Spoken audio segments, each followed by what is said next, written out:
Alright, hello everybody. So, this is gonna be my first ever charity stream. I had a lag spike. Wow, that was rough. But anyway, yeah, this is gonna be my first charity stream. I wish I could say this charity stream was being done under the best of circumstances, but in reality that is not the case. So, for any of you guys who don't know, and even for those of you who do know, here in the United States of America, Roe versus Wade has been overturned. And for those of you who don't know what Roe versus Wade is, either because you just haven't heard of it before, or maybe like you haven't read up on it, Roe versus Wade was a 50-year law that protected a woman's right to choose to have an abortion. So, before I continue anymore, I'm gonna add this to the screen. There will be some trigger warnings throughout this this stream.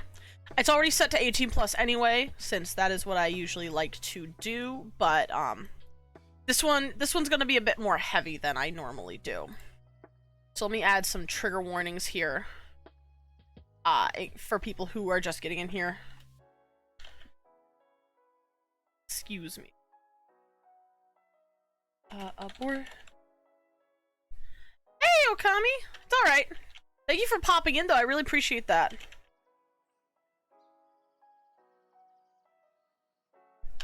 And if I think of any more, too, I will add them. I just, Hey, yo, Goblin! Welcome! Hold on, I'm getting this resized.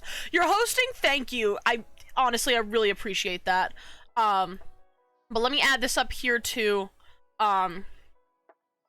So like anybody just getting in here does know like what we're getting into, because it's gonna be heavy today. But yeah. So Roe versus Wade was overturned, and it is the law for 50 years that allowed women and people with uteruses the right to choose to have an abortion should they feel it is necessary.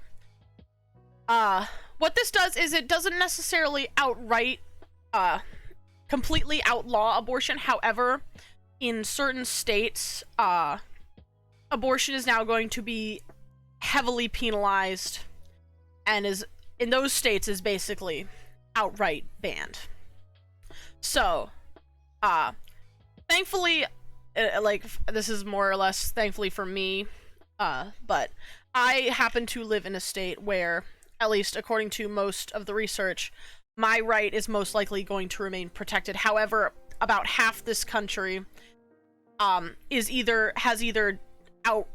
going to ban abortion, or is likely to ban abortion, or is unsure.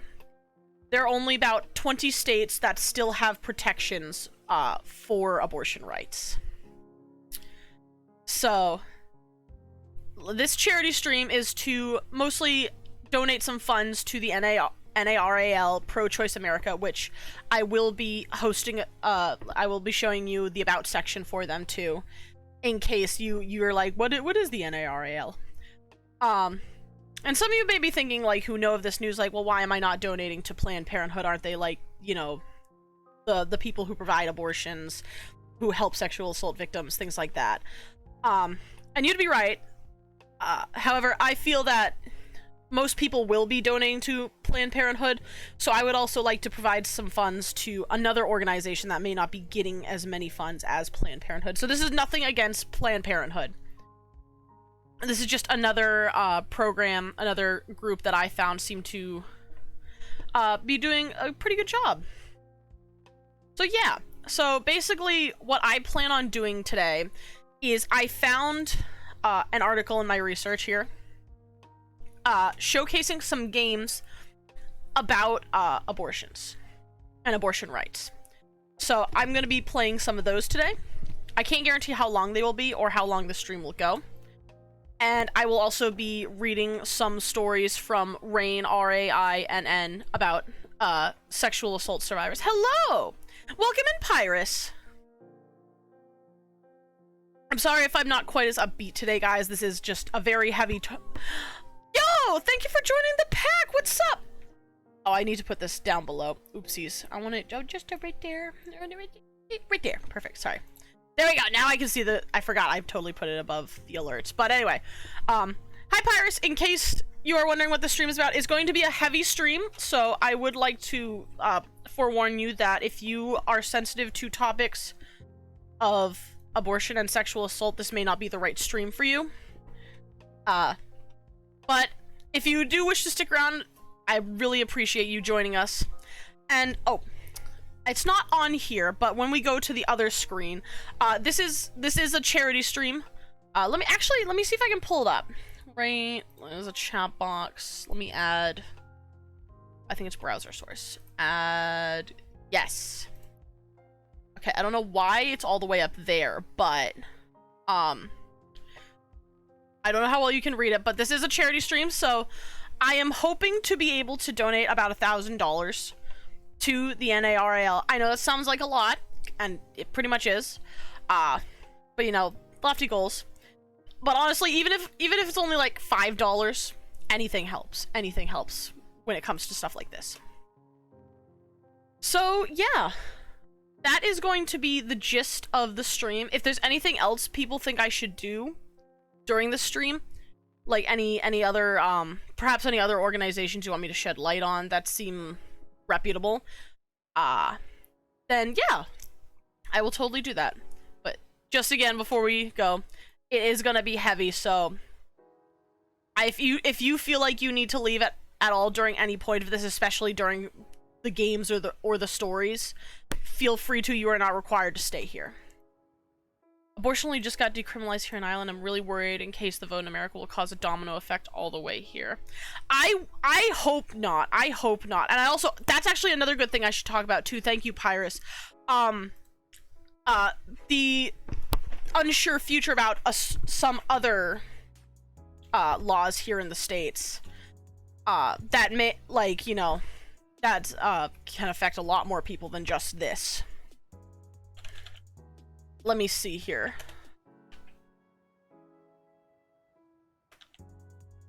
Let me see. What am I trying to think here? I'm trying to find some articles.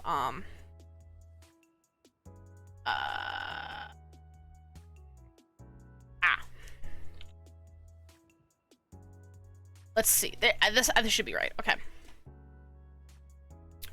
Because there is some very worrying news about what has happened besides what has just happened.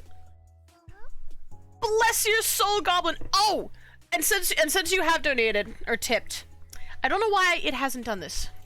It's fine. It's whatever. I can just go to Streamlabs and update it there. I have made sure that my PayPals are completely empty, so 100% of these proceeds are going. I will not be touching a single cent. In case anybody is wondering what the what percentage of this is going. Let me see here. I'm gonna have to end the goal, unfortunately. It's so dumb that it's like this, but so that's a 25. Don't worry, I'll be back, I promise. There we go. So boom, 25 from Goblin. Thank you very much. But yeah, I found another article too, basically talking about what's happening. So we'll start with getting into what the NARAL is, talking about what's going to happen. Professional streamer. Listen, can you blame me? This is a hard topic. It's really hard to try and make light of this, and I don't think it should be made light of. This is a very serious topic that needs to be talked about. So I've rambled on long enough for you guys. Let's get into the stuff. Alright, so I'm actually gonna add that trigger warning again here, just because I want to keep that. I'm gonna turn the text black this time. I'm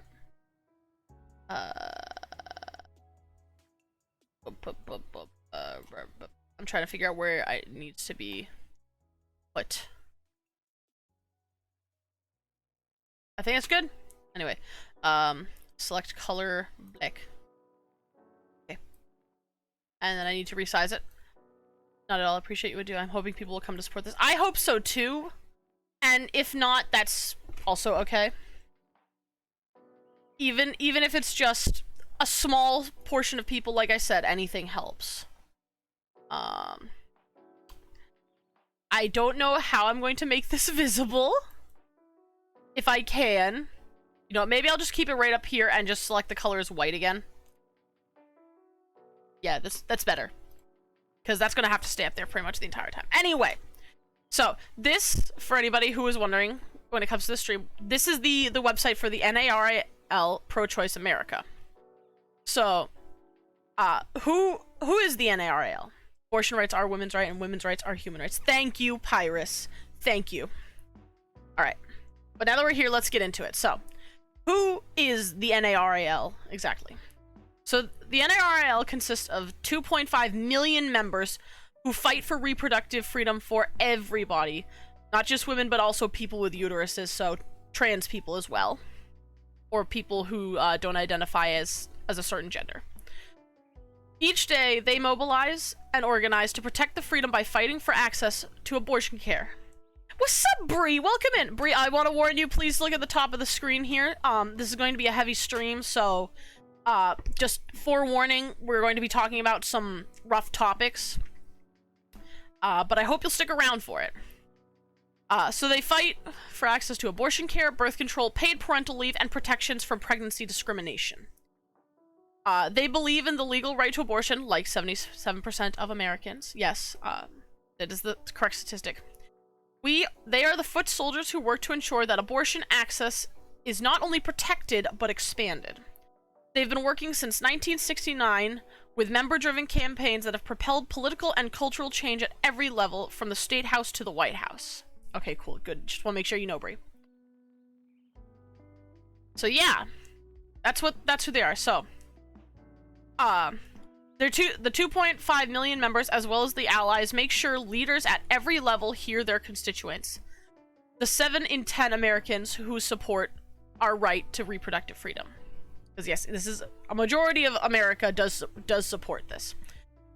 They work to educate citizens, lawmakers, and other influencers about the dangerous effects of anti-choice policies and the threat of anti-choice disinformation.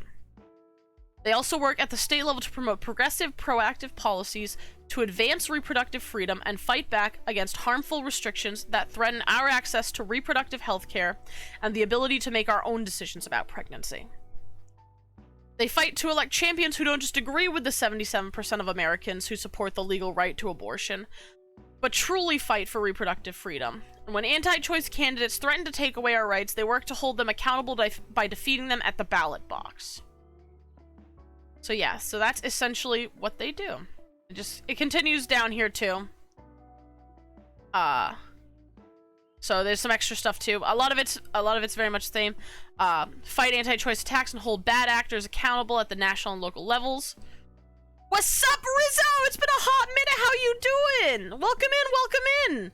We're gonna be dealing with some heavy topics today, so if you feel like you need to step out at any point, please do so. You are not required to stay here at all, and I will not, argue with you about that. These are gonna be heavy, and heck, I may even cry at some points.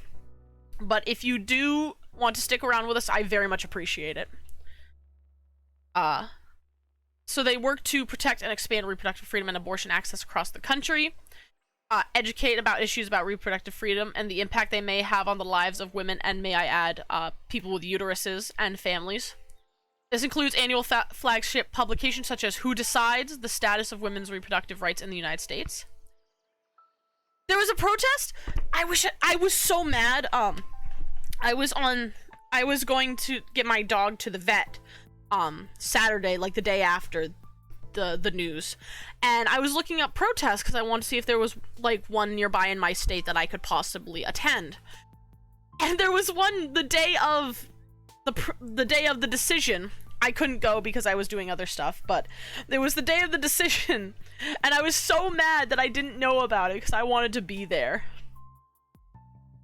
But maybe there'll be more upcoming that I can try and attend. And they also work to shift the cultural discourse around abortion specifically, and reproductive freedom generally, to end the stigma and shame that some place on basic health services and hinder women from accessing the care that they need. But yeah. This is who we're donating to today. If you would like to do your own research about them, they are found at www.prochoiceamerica.org. You can see here the issues they work to fight for, such as abortion access, birth control, pregnancy discrimination, and for paid family leave. They have laws and policies about state governments, congressional records on choice and campaigns, elections, so people they endorse, the statement of principles, and donations if you wish to donate to certain candidates, media, the about section, which we just read, and other social media. So yeah, if you need, actually, I'm gonna add a thing while we're here. I'm gonna stream elements. And I'll add this to the... What should we call this command? I want to add a command. So that way if people wish to look up what the NARAL is. I'll just do, you know, I'll just do the command is NARAL. So we're gonna add this really quick just for those who pop in.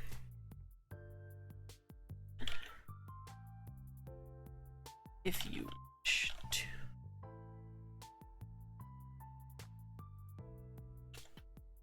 There we go. NARL pro-choice America, please go to this link. Perfect. Let's see if it works.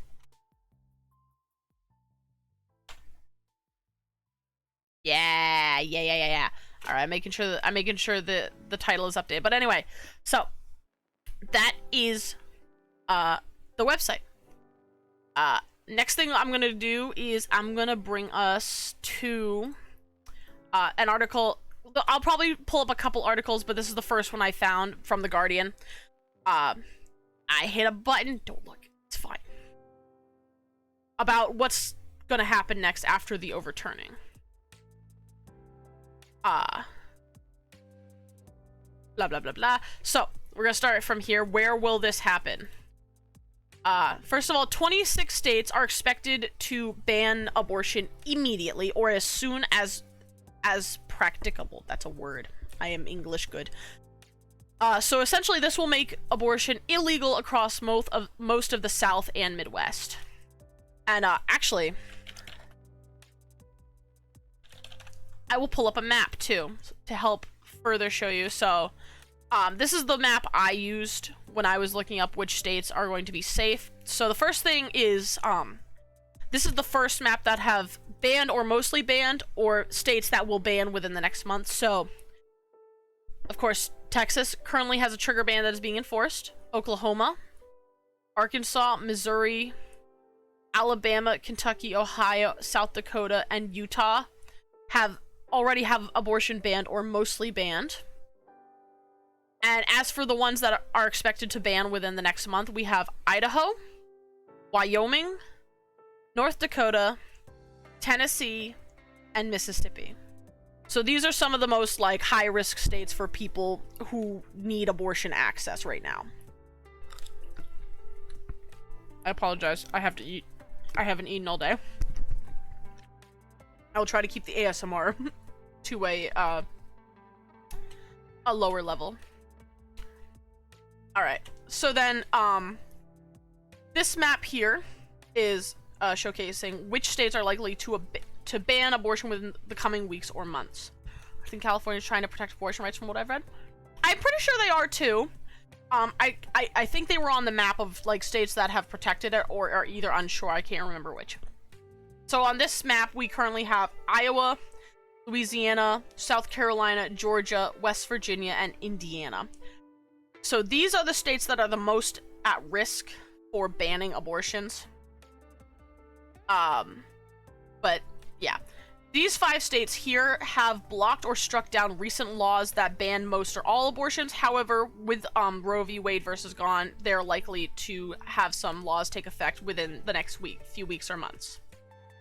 And yeah, most of these states up here had trigger bans, which some of them activated as soon as a designated state official certified the court's decision, while others have a 30-day waiting period. But yes.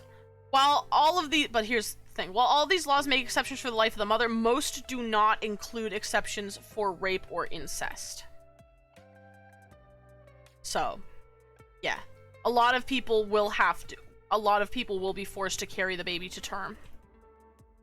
Welcome in, Shamanic Wolf. Welcome in. We appreciate you being here. Pro-choice is pro-freedom. Yes. So yes, and specifically here, let's see here. So Indiana has not passed a strict abortion ban, but the Republican-led state does plan to go into a special session in early July that could crack down on the procedure. West Virginia never repealed its pre-Roe abortion ban, and recently had a constitutional amendment specifying that West Virginians do not have the right to abortion. These are the states that are listed as uncertain. I have seen some things that said, I believe it was Pennsylvania and... was it Michigan or Wisconsin? I believe I saw some tweets saying that these states, their governors, state that they will be keeping abortion rights, but, you know, you can't always trust social media. So, the states where these rights still remain uncertain is Arizona, Montana, Nebraska, Kansas, Wisconsin, Michigan, Pennsylvania, Virginia, North Carolina, and Florida. So, these states neither are for or against banning it, but it mostly depends on who gets into office. Your governor in Virginia is pushing for stricter abortions during our governor in Virginia is pushing to further restrict abortions per his official Twitter. So that's not a good sign. I know at least 2 of these states have claimed that they are going to be protecting the rights, but you know, take what you will. Of course, like it says here, mostly will depend on upcoming midterms. If anti-abortion Republicans win these governor mansions, they will have a pretty clear path to banning it. So if you live in any of these states, please, if you can go vote at your midterms, please go vote at your midterms. Do not allow people who could potentially restrict the access to get into office. Kansas, they also claim here Kansas is another state to watch closely, as this can be an important access point for people who need to travel from anti-abortion states in the southeast.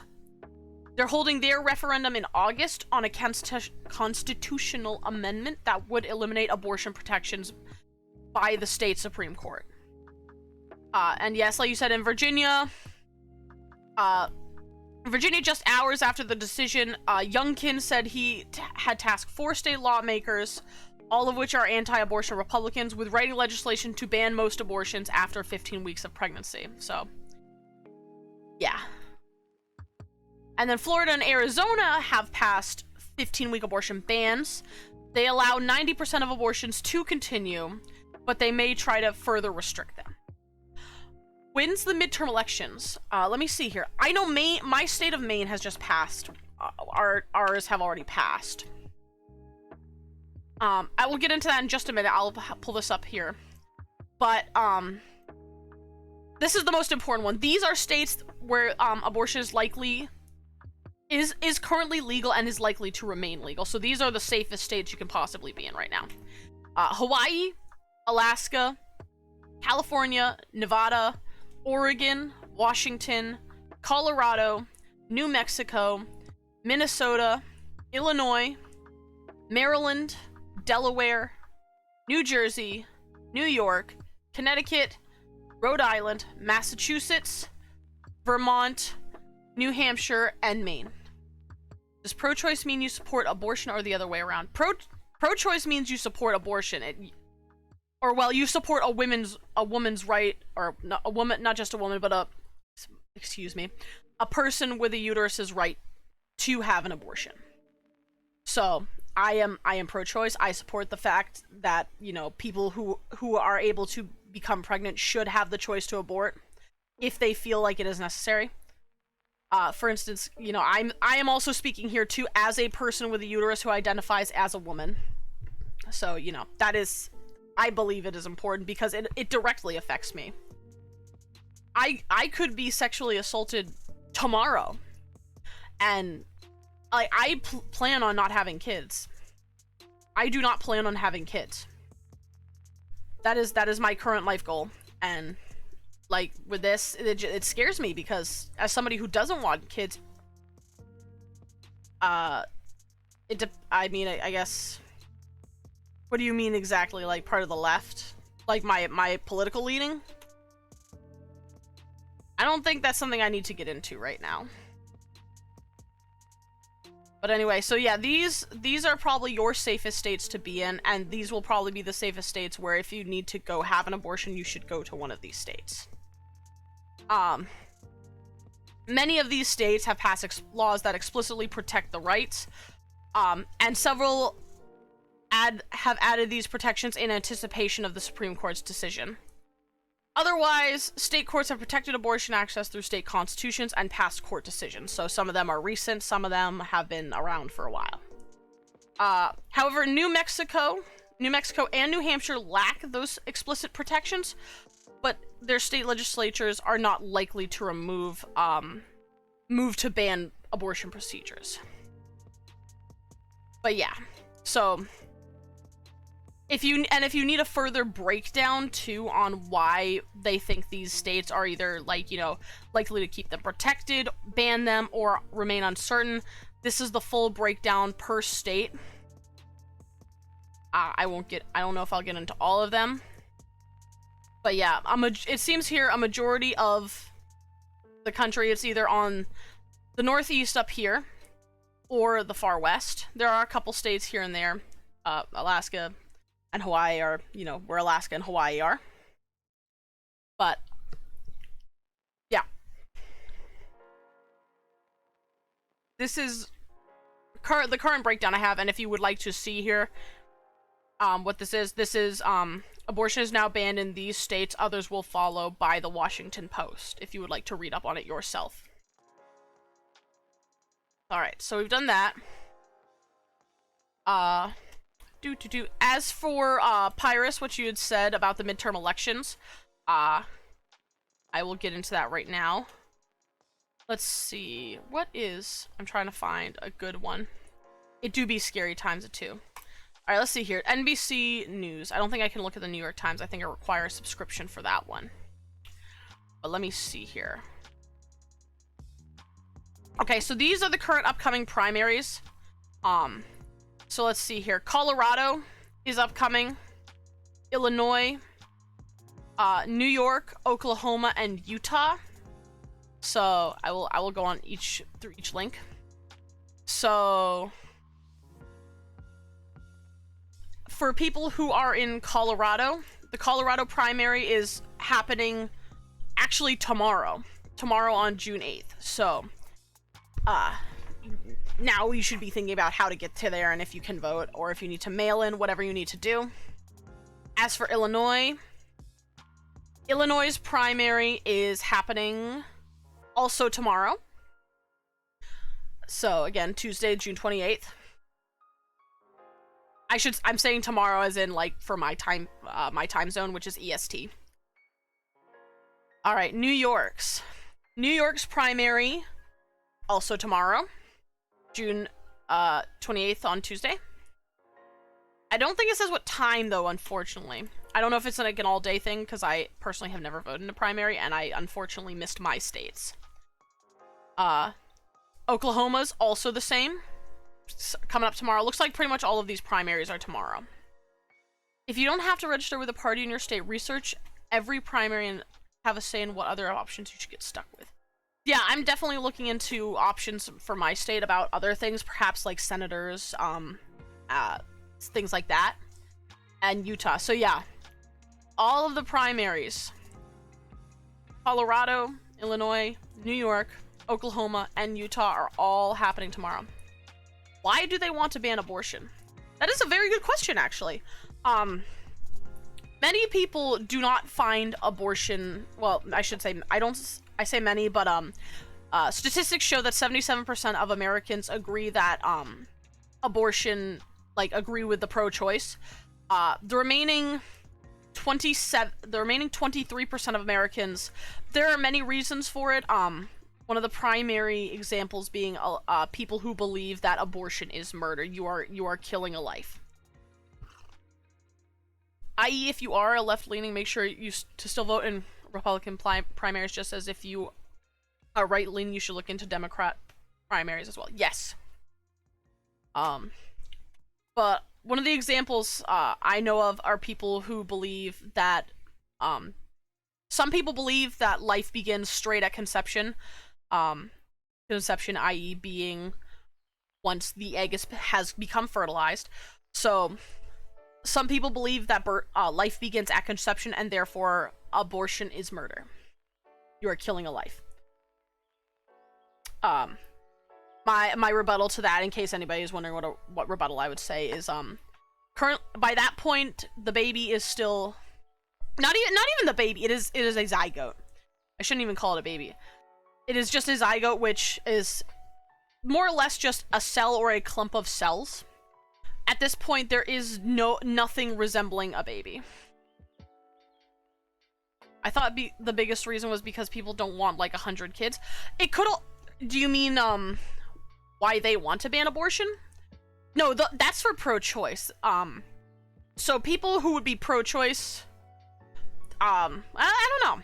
Let me think about it. So I thought the biggest reason, because yeah, a lot of people who are pro-choice either want abortions because it might be medically necessary, or because they're just not ready for kids, or do not want kids. And I'm not talking like most people, you know, who don't want kids already have plans for it. Like they take contraception, they make sure their partner has ways of taking contraception, you know, perhaps they completely abstain from sexual activity at all. However, you know, abstination, contraception is not 100% perfect. And even with abstination, which does have a 100% rate in terms of keeping a person from having a child, there are unfortunately cases of sexual assault. So you may take contraception, or you may abstain, you may do both, but if somebody does sexually assault you, there is still a chance, even if it's a small one, that you could become pregnant. And condoms are still not 100% effective. Condoms do have a very high rate of stopping pregnancies. But even contraception, so here, we'll go to the cdc.gov here. This is the Center for Disease Control and Prevention, and I actually looked at this site not too long ago, because we were talking about this at my school. So these are the current applicable birth controls that you can have for both men and women, or people, you know, doesn't matter what's in your pants, what you identify as, these are the birth control methods. Though I will say ones are designed for people who are AFAB, and one who are designed for AMAB. A number of guys are also coming will put it off mid-act. Yes, that is also unfortunate, or if not pull it off mid intercourse, some also poke holes in it. If you get a tiny pin and you poke a hole through a condom, it's not going to be noticed. And even if you do plan on, like, you know, keeping the condom on through intercourse, it can break. Condoms can break. But you know what? In talk of contraceptives, I will showcase some contraceptive here too, in case you are looking into getting one. Especially with I know it's not talked about here. Oh no, it is talked about here. Let me see. No, it's not this article, but there are certain laws that have been talked about for being overturned, such as the law that provides the right to contraception. I'm trying. I think, is that Obergefell? I remember exactly the name. There's a couple like Obergefell, Loving, things like that.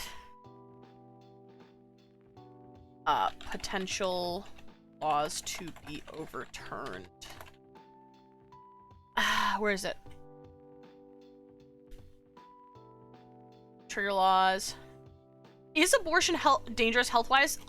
Well, like most medical procedures, yes, abortion does have a risk. But if you do get a medical abortion, like you go to a clinic, it is very, very safe. It is a very safe procedure. Here, I will also pull it up. Abortion success rates. So, so there's things like the abortion pill here. Let's go to Planned Parenthood. Perfect. So this section, whoa, I didn't mean to click that button. Okay, this section here is talking about an abortion pill. The two known are mifepristone and misoprostol. Well, it all depends on the individual's health too. Yes, there are also those factors as well. But let's see here. So, the first one is called mifepristone. You take this pill because pregnancy needs a hormone called progesterone in order to grow. Mifepristone blocks your body's own progesterone, and it stops the pregnancy from growing. Then you take the second medication, misoprostol. So you take these both one after the other, and either right away or up to 48 hours later. This medicine causes cramping and bleeding to empty out your uterus. It's essentially like, for those who are AFAB would especially know this, it's like having a really heavy crampy period, and the process is very similar to an early miscarriage. If you don't have the bleeding within 24 hours after you take misoprostol, you should call your doctor. You need to call your doctor. So how effective is this pill? It is very effective. People who take this pill who are 8 weeks pregnant or less, aka you have not had the fetus within you for more than 8 weeks, the abortion pill works 94 to 98 out of 100 times. So it has a success rate of 94 to 98% pre 8 weeks. If you take the pills while you are 8 to 9 weeks pregnant, it's still a 94 to 96% chance of success. Again, still very high. For people who take it at 9 to 10 weeks, it's 91 to 93. So you can see it's slowly going down. However, if you are given an extra dose of medicine for the 9 to 10 weeks pregnancy, it works 99% of the time.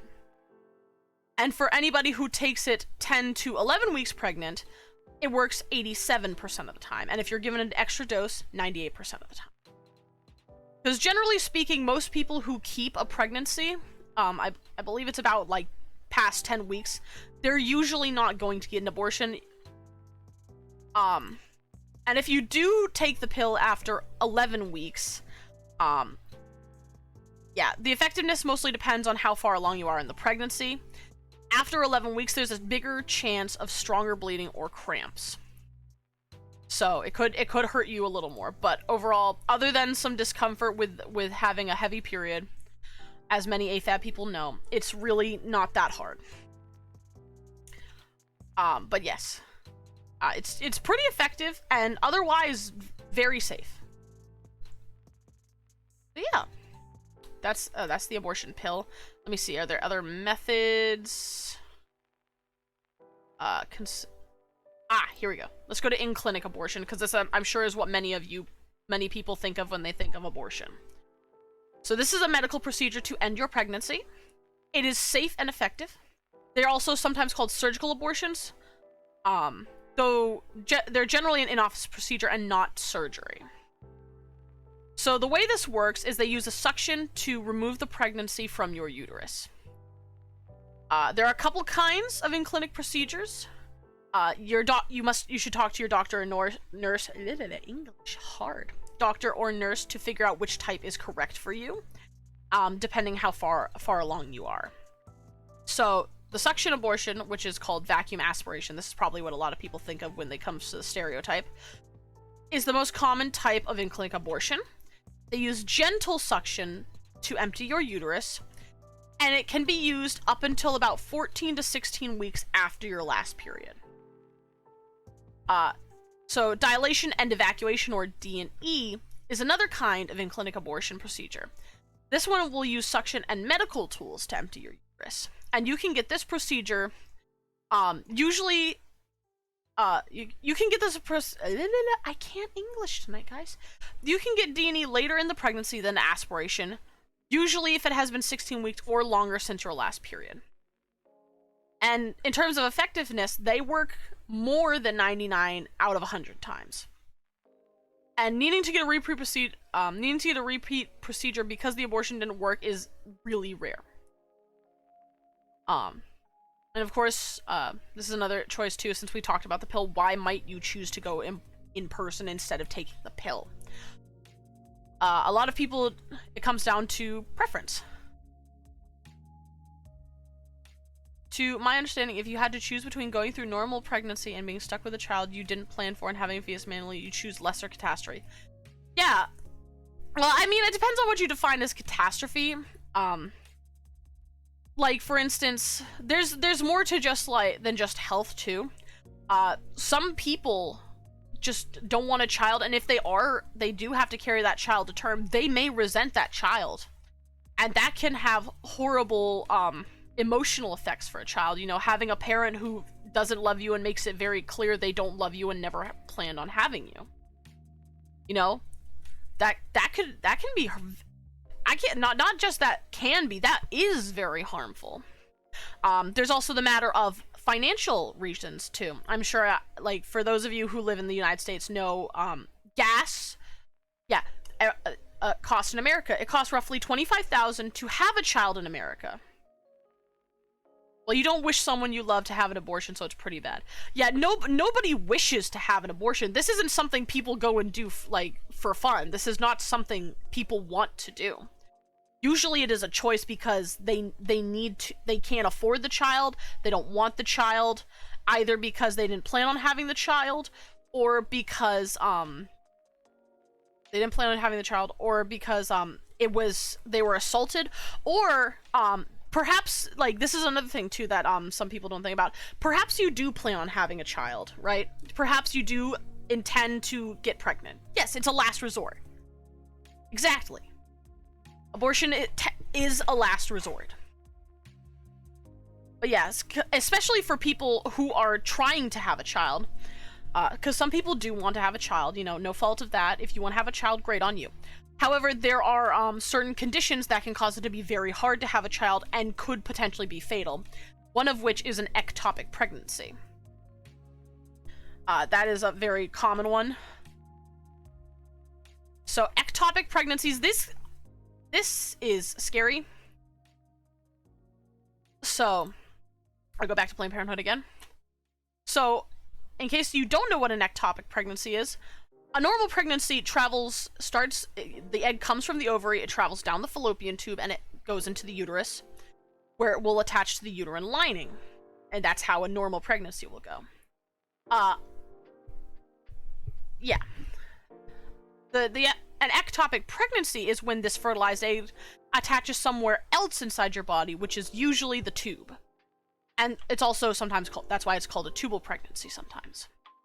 They can also happen in your ovary or perhaps even somewhere else in your belly. They're pretty rare though. It's about 2 out of every 100 pregnancies, so 2% chance you'll get an ectopic pregnancy, but it is dangerous if you do not get it treated. Your fallopian tubes could break if it's stretched too much from the pregnancy. This is also called a ruptured ectopic pregnancy. It can cause internal bleeding, infection, and if left untreated, death. I think by banning abortion, people will still... Exactly. Yes, just because they have made abortion illegal does not mean people are not going to find ways to have an abortion. There are ways to have an abortion outside of a medical procedure. There are certain plants you can ingest. I'm not going to get into that here. But there are certain plants you can ingest that have abortive properties. So there's also, like, people can use other things for suction too, depending on if they know, like, they can use certain suction things. The only thing that banning legal abortion really does is it just prevents safe abortions. Because if somebody really wants an abortion, they will find a way to do it. You know? If you want something bad enough, you'll find a way to do it. But yeah, so... Let me see. But yeah. And of course, another thing about when it comes to pregnancy that can be devastating is miscarriages. I'm sure many of you know what a miscarriage is, but if you do not, miscarriages are when your embryo or fetus dies before the 20th week of pregnancy. They tend to happen early. Usually 8 out of 10 miscarriages will happen within the first 3 months. and lots of people experience this kind of pregnancy loss. Roughly about 10 to 20 pregnancies, 10 to 20% of pregnancies end in miscarriages. Yeah, sometimes people will go to different countries too to get an abortion. Though I'm not sure what that's going to do with the United States here, if they're going to try and ban, like, access to getting to other countries. Hello, Xiao! So, Xiao, I know you probably saw, the title here. I just want to let you know, this is trigger warning. We're talking about some heavy topics. Mostly abortion, sexual assault, but other, you know, various kinds of sexual assault, so, if you are not okay with that, I should also add, I'm gonna add pregnancy to this too. Pregnancy. If you are not okay with these topics, you should probably not be here. But definitely, if you would like to stay, I appreciate you staying. And yeah, it's great to have you here. A lot of people used to travel from Ireland to Britain to get an abortion before it got decriminalized. What if they ban abortions but give women the choice to give the baby to an orphanage?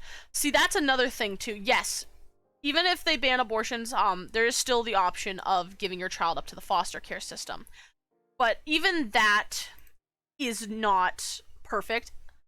And of course, there's also the thing, like Goblin is saying here, it's still a very taxing on a person's body to give birth to a child. Like, it physically alters your structure. It will push your pelvis apart. It will stretch you. It's going to hurt. Some people have to be in hours of the most intense physical pain you can imagine, and probably even worse than you can imagine. It is extremely taxing. So you will have to live with that for the rest of your life. And yes, even if you do give birth, you can still die giving birth. Some people still die after they give birth to a child. So let's see here. Well, let's see here. We're gonna continue. So yeah, here's another thing about considering when you have pregnancy. So sometimes it's not the right time to have a baby. Like in the case here of sexual assault, you might be like, I'll give you an example here, Mythical. Some AFAB people can go through puberty as early as 8. I will be personal here with you guys for a moment, and I went through puberty at 9, aka technically speaking, my body was able to give birth at age 9. Okay, just let that sink in. Age 9. Now, if I had been sexually assaulted at age 9, I probably would have gotten pregnant. I probably would have been forced to carry, and, you know, I could have been forced to carry and give birth to a child when I myself was still a child. And that can, you know, that can still go for, you know, kids who are 8, 9, 10, 11, 12. You know, preteens, barely even teenagers. It's, yeah, sorry, I got a little heated there. But anyway, yeah, it definitely, yeah, I went through puberty at age 9. So definitely, like, that, for instance, is definitely not the right time. No 9-year-old should be having a child. And if you think a 9-year-old should be having a child, I don't know what to tell you, guy, because, like, that's scary. That could kill the child. So, yeah. And at best, like, they could have some serious injuries that, you know, immense amounts of pain. Stuff like that. The other thing you should think about, too, like Goblin was saying, is can you meet your child's needs?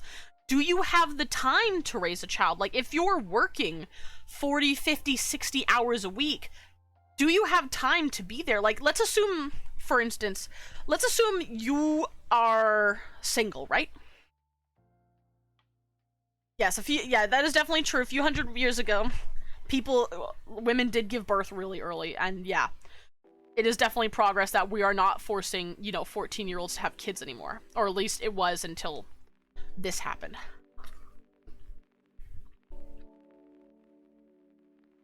But yes, So yes, children's needs, because like children need more than just food, water, and shelter. Okay, you know, they just like you and me. They're human beings. They can think, they can feel. Most can talk, things like that. So, yeah, time.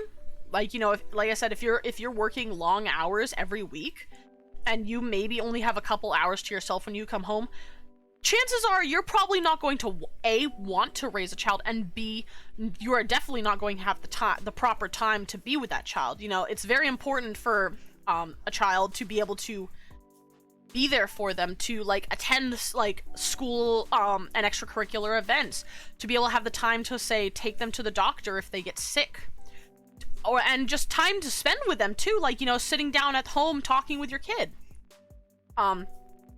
Energy and care. So again, like if you work long hours, there's a good chance you're probably tired, right? Even if you're not tired for a week or two, you're gonna tire out eventually. Nobody can keep up long periods of work forever. So yeah, will you have the energy? Like, what if your kid wants to go on a bike ride? They want to go on a walk. They want to go swimming. They want to travel somewhere. Like, do you have the energy to do that? And also the care. Are you somebody who can be patient? You know, not everybody is a patient person.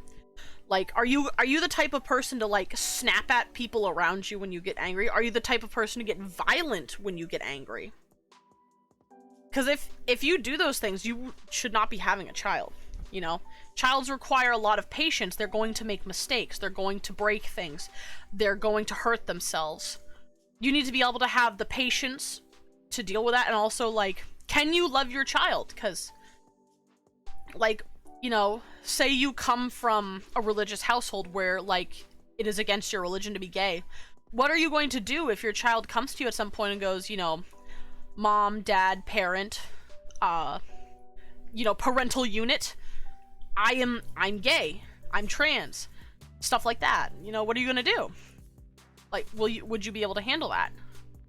If you would not accept your child for being LGBTQ+, then don't have one. Or another case is, what if you have a child who needs who has certain physical or mental deficiencies? What if you have a child who's wheelchair bound? What if you have a child who, like, you know, struggles with speech? Can you deal with that? Again, if the answer is no, you should not be having a child.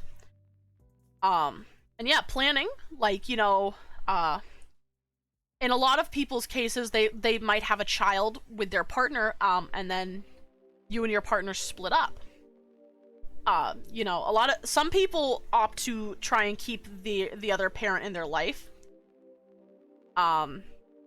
Then, and some opt to, you know, keep the other parent away from them, and, you know, depending on the situation, that could be good or bad. Mythical, I'm just gonna say right now, though, this is an LGBTQ+ safe space, so there are people here who identify as LGBTQ+. I just want you to know that, because if you're not comfortable here, then you should not leave. Then you should not be here. Because I 100% support LGBTQ+. All the peoples. I don't care what your gender, your orientation, your identity. You are all valid here.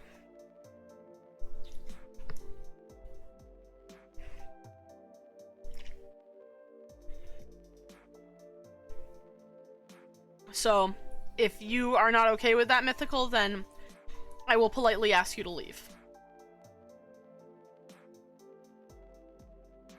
But yeah. Those are a lot of the reasons of why you should think about when it comes to pregnancy, if you are going to have one.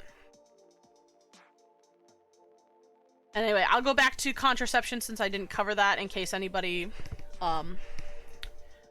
who is worried about this is looking into birth controls, especially if it I understand, but I just want you to be aware of that, because I will not tolerate any sort of hate speech in here. So if you do wish to learn, I will allow you to learn here. I think it is great that you want to learn about what's going on. So, you know, nothing against you, but just, you know, be aware of that. So, and if you are uncomfortable, if anybody else is uncomfortable, feel free to leave. It's all about comfort here, guys. Even if we are getting into some deep topics. But yeah. So, I'm gonna get back to the birth control thing now. So, one of these types of birth control here are reversible methods, aka, like, say, you don't plan on having a child, and maybe weeks, months, years, decades down the line, you decide you do want to try and have a child. These are the types of methods that you can go back on. And, you know, reverse them if you do indeed want to make those, make that choice. So the first one here is called intrauterine contraceptions, aka IUDs. And these are the ones that they actually put into your body, into your uterus, to prevent pregnancies. So we have levonorgestrel intrauterine system, or the LNG IUD. So this is a copper IUD, which is placed by your doctor, and it will release a small amount of progestin each day to keep you from getting pregnant. This one can stay within your uterus for up to 3 to 6 years, depending on the device. And the failure rate, so keep in mind, this isn't the success rate, this is the failure rate, aka the rate in which you are likely to get a pregnancy. The failure rate is 0.1 to 0.4%, so not even 1%. You are extremely likely is still an understatement to say you won't get pregnant on this. There's also the copper T intrauterine device, or the regular IUD. This is a small device that is shaped in the form of a T, much like the levonorgestrel. And again, your doctor places this, and this one can stay within your uterus for up to 10 years. And the typical failure rate is 0.8%, so again, not even 1%. These are the hormonal methods, aka they mess with the hormones within your body to make your body incompatible for pregnancy. Again, I will get personal with you here for a moment, and I will say that I do use one of these hormonal methods. I think it works perfectly for me. And like, you can switch between a lot of these hormonal methods. Some require more maintenance than others. So the first one, the implant is what I have. Some people know it as Nexplanon, or at least that's the one I know, that's the one I use. So the implant is a single thin rod that is inserted under the skin of a woman's upper arm. So like under your bicep, like the bottom of your bicep. The rod contains a progestin that is released into your body over 3 years. And this failure rate is 0.1%. Again, not even 1%. I will also mention that if you do go with a hormonal method of birth control, be warned that it can mess with more than just your pregnancies. It can mess with things like whether you gain or lose weight. It can mess with your periods. There's more to that. There's more than that, but those are like the 2 big ones that I know of. So definitely watch out for that too, and talk with your doctor about these before you decide to go, you know, gung-ho on getting one. There's the shot, or I think it's called Deprivan? Depirin? I can't remember. It's Dep something. So this is a hormone shot of progestin that you get in the butt or the arm every 3 months from your doctor. So this one does require a little more maintenance. You will be going to the doctor pretty frequently. And the failure rate for this one is 4%. And then we get to oral contraceptives, also known as the pill. This is probably the one most people have heard of. They contain the hormones estrogen and progestin, prescribed by your doctor. The pill is taken at the same time every day. If you're older than 35 and smoke and have a history of blood clots or breast cancer, you may not be advised to take the pill. The failure rate for this one is 7%, but it is probably higher just due to the fact that some people, like this one in particular. Hey, Aquatics, welcome in. I'm gonna give you the same warning as I have been giving most people. So we are talking about some heavy topics today: abortion, sexual assault, pregnancies, things of that nature. So, if you are not okay with that, you are more than welcome to leave. I do not want anybody to be uncomfortable here. Pyrus, are most of the hormonal methods permanent, or methods that are usually top up on weekly, monthly, or yearly? They are reversible. They are not permanent. These are the reversible methods, aka the methods you can stop using whenever you want. And some last only days, some last only weeks or months, and some last years. So, for your purposes, Pyrus, so the combined oral contraceptive here, aka the pill, the pill lasts depending on how frequently you take it and how consistently you take it. So, like, some people say that the pill has a high failure rate, but it also depends, like, are you taking it at roughly the same time every day? And are you taking it every day?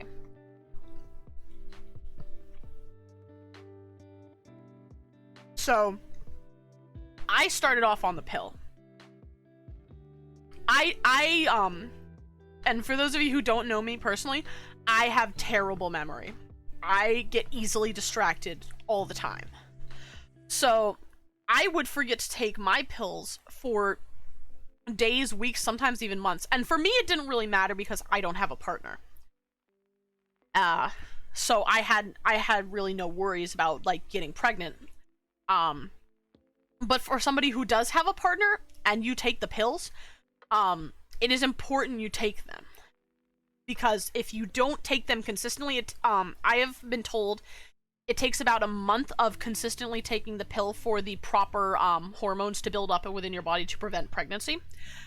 So yeah. It would make, honestly, yeah, it would make sense, not even just in the face of abortion being banned. These items can be expensive. So, let's take, for instance, let's go to oral contraception here. Prices for contraceptive pills. How much does birth control cost? Yes. So for instance, the pill here, depending on insurance or not, they cost between $0 and $50 a month. So yeah, here we'll go back. We're going back to Planned Parenthood again. So, for most brands, one pack of pill will last you for 1 month, and each of them can cost anywhere from $0 to $50. Most are free with most health insurance plans, or if you qualify for a government program. Yeah, so there's that.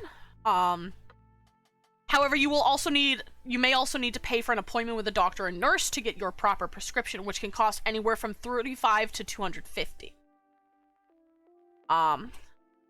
So yeah. This is just birth control, like, this is just the pills though. How much does birth control shot cost? So let's take the shot, for instance, the depot. One shot can take anywhere from $30 to $75 per shot. Again, coming from Planned Parenthood here. And the shot will protect you from pregnancy for 12 weeks. Some healthcare providers also require that you have an exam before you get prescribed hormonal birth control. Again, $35 to $250. That comes from the Ask the Experts. Now, let's go for mine. The implant, okay? How much does an implant cost you? So depending on things like, do you qualify for insurance? Do you have insurance? Do you qualify for government programs? Nexplanon, or the birth control implant, can cost up to $1,300. That is $1,300 at max, and it may even be more now. And then you have to get it removed because you can't keep the implant in there forever. It's going to have to come out after 3 years. The removal can cost up to $300. So after 3 years of using this implant, you're looking at a total cost of roughly $1,600. Okay? So, yeah, that's a lot. I don't remember what I paid, but I think I paid like a couple hundred for my implant. If not, my insurance did, because at the time when I got it, I had insurance. So, yeah, birth control methods are not cheap all the time. At least, like, the hormonal ones. There's also the patch. The patch is worn on your lower abdomen, buttocks, or your upper body, but not on the breasts. I thought women can get pregnant only 6 days every month. If going this extreme, can't people just wait a bit?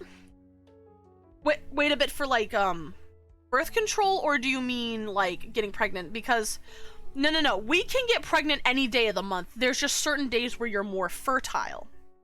Usually it's around, I believe it's before or after your period.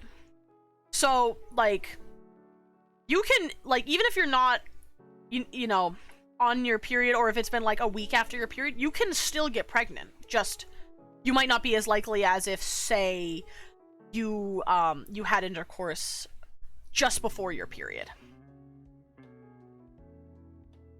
So, no, women can get pregnant at any time. And we can get pregnant depending on, you know, if you had a child and you've gone all the way, like let's assume you got pregnant and you had a child. Women can get pregnant about 2 times a year. 1 to 2 times a year.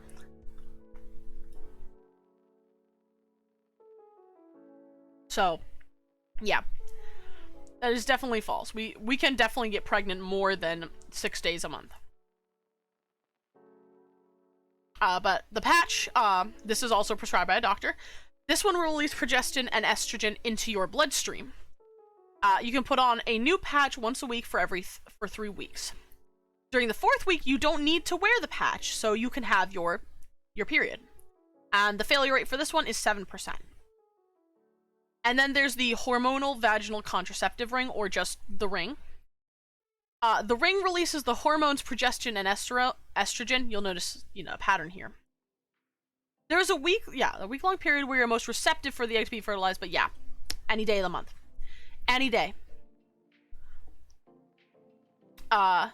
So you have to place you have to place the ring inside your vagina. You will have to wear this one for 3 weeks and take it out when you have your period and put a new one in. And much like the patch, it's a 7% failure rate. So these are the reversible methods. We're still in reversible, but we've gone through intrauterine and hormonal. Now we're on to the barrier methods. These are probably the ones you're more familiar with. So first off, there's the diaphragm or cervical cap. So this is a barrier method that is, again, placed inside the vagina, and it will cover your cervix and block sperm. It's kind of like a cup. It looks like a little cup. It is a thimble-shaped cup, and you put this in before sexual intercourse, and you can insert them with spermicide, which is a special, like, gel that essentially kills sperm on contact to block or kill the sperm. You should visit your doctor for a proper fitting because they come in different sizes. And the typical failure rate for this is 17%. There's also the sponge. It is a contraceptive sponge containing spermicide that is placed in the vagina over the cervix. This one actually works for up to 24 hours, and you must insert it at least 6 hours before you have intercourse. So this one you have to insert pre-intercourse. And then it is then removed and discarded. This one has a 14% failure rate for women who have never had a baby and 27% for those who have. Because, again, giving birth to a child will alter your body. Now, this is the one that everybody should know. The male condom. So, this is worn by AMAB people, or people who have penises. It helps to keep sperm from entering the woman's body. Latex condoms are most common. They also help to prevent the spread of HIV and other STDs and STIs. As do synthetic condoms. However, natural or lambskin condoms help prevent pregnancy, but do not provide protection against STIs, including HIV. Or STDs, STIs, including HIV. The failure rate for this is typically 13%, and of course, as many as you should know, they can only be used once. You can buy condoms along with things like KY jelly and water-based lubes. You should be using water-based lubes at the drugstore. Do not use oil-based, such as, massage oils, baby oils, lotions, petroleum jelly, or any of those with latex condoms. They will weaken it and cause it to break or tear. Yes, unfortunately, Mythical, most of America boils down to profits. At least the people who are in charge boil down to profits. Perhaps you or I don't understand the whole profit thing, but for those people, tis everything. Then we also have the female condom, because yeah, you might not have known that females or AFAB people with vaginas and uteruses can wear condoms. Yes. This one is worn by a person with a vagina, and it helps to keep sperm from getting into the body. It is packaged with a lube and is also available at drugstores. This one can be inserted up to 8 hours before intercourse. So if you think perhaps you may be having intercourse during that day, you should probably put that in. This one has a typical failure rate of 21% and can also help prevent STDs. There's also spermicides. They come in several forms: foams, gels, creams, film, suppositories, tablets. You place these in the vagina no more than an hour before intercourse, and you leave them in place for at least 6 to 8 hours afterward. You can also use spermicide in addition to things such as the male condom, the diaphragm, or the cervical cap. And the typical failure rate of this one is 21%. It can also be purchased at drugstores. And nobody's saying you can't combine these methods. Like, if you want to use the male condom, the female condom, and spermicide, go ahead. Now this one is the fertility awareness, kind of like what you were thinking here, Mythical. Some people used apps for this. You can also just use plain old pen and paper. This is to monitor your fertility pattern.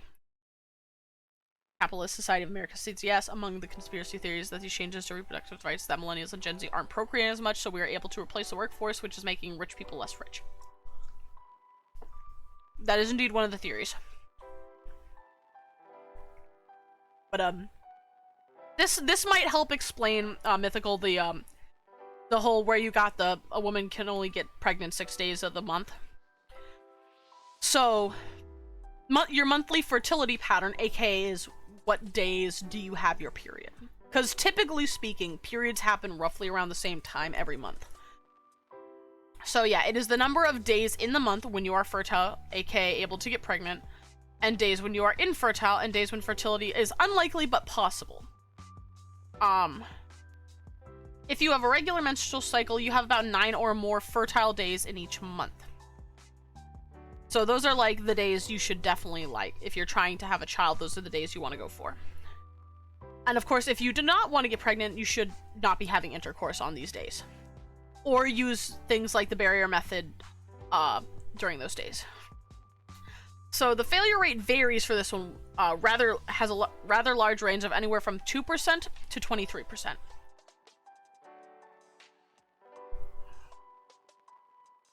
Excuse me. There's also the lactational amenorrhea method, or LAM. This one is specifically for people who have recently had a baby and are breastfeeding. So LAM can be used as a birth control when 3 conditions are met. Number 1, amenorrhea, aka you don't have any menstrual periods after delivering the baby, no normal cycle. 2, you are fully or near fully breastfeeding. And 3, you have it has been less than 6 months after delivering the baby. So past 6 months of once your child is past 6 months, it doesn't work. So this is temporary, and another birth control method must be used when any of the 3 conditions are not met. So if you do not meet all 3 conditions at once, no go. These ones are emergencies. So these ones, you want to use these, if you did not use birth control during intercourse, or if the method failed, aka like the condom broke. Conspiracy theories can do awful things to a person's psyche. So the copper IUD, you can have the copper IUD inserted within 5 days of unprotected intercourse, as well as the emergency contraceptive pill. You may have heard of this, called Plan B. You can take this pill up to 5 days after unprotected intercourse, but the sooner you take it, the better. there are 3 different ones within the United States, and some of them are available as over-the-counter. Plan B is usually over-the-counter, but it does cost a lot, and it has rather high security. Alright, so all of these ones that I've told you about here, from emergency contraceptive all the way up to the intrauterines, these are all reversible. These ones you can stop, and it may take, you know, a few days or weeks, but once you stop these, you will be able to become pregnant. The next ones I'm about to talk to you about, these next 2, these are permanent, alright? So these ones, once you get these done, ain't no going back. So when you get these done, you have to be very sure that you don't want pregnancy, either to become pregnant or to get someone else pregnant. Alright? So, big disclaimer for that one. So the first one is the female sterilization, aka tubal ligation, or tying your tubes. So essentially, the woman can have her fallopian tubes tied or closed so that the sperm and eggs cannot meet for fertilization. This can be done in either a hospital or in an outpatient surgical center. And you can go home the same day of the surgery and resume your normal activities within the next few days. And this method is effective immediately, like day of. Like, you go home, you're not feeling sore, you want to have intercourse, it's got you. You're good. The typical failure rate of this one is 0.5%, so again, not 1%. Very, very, very rare to get pregnant after you've had your tubes tied. And then the male sterilization, also known as the vasectomy. So this is done to keep the sperm from going into your penis when you ejaculate. This is typically done in an outpatient center. You can also go home the same day. Recovery time is less than a week. And after the operation, you visit your doctor for tests to count sperm and make sure that your count is dropping, as it should be. Which takes about 12 weeks. So, whereas the female one, the female one takes, is effective immediately, the man's can take about 12 weeks. Another form of birth control should be used until that sperm count is 0. And the typical failure rate for this one is 0.15. Yeah, these are all the current contraceptive methods, and if you want to reread them, please go to cdc.gov/reproductive health/contraception/index.htm. But yeah, so those are those. Alright. Now, I think we've done enough reading for now. So, I'm gonna go to do something a little more fun, question mark. So I found this article from The Guardian about female game designers who are fighting for abortion rights. And these are all various games that you can play about abortion and abortion rights. Unfortunately, I cannot play The Abortionist. That is a LARPing game, or like a TTRPG. It would require 2 more people and somebody to run it, as well as several hours, and I don't have that.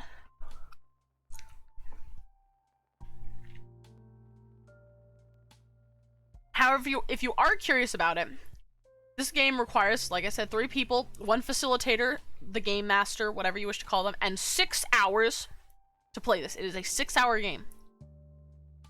And this game goes into the painful history of reproductive rights in the States. So yeah. This one is based on the real-life work of the 1970s activist group called Jane. And it challenges the participants to think about the internal landscapes of its players and how you would deal with the larger political and personal landscape of their world.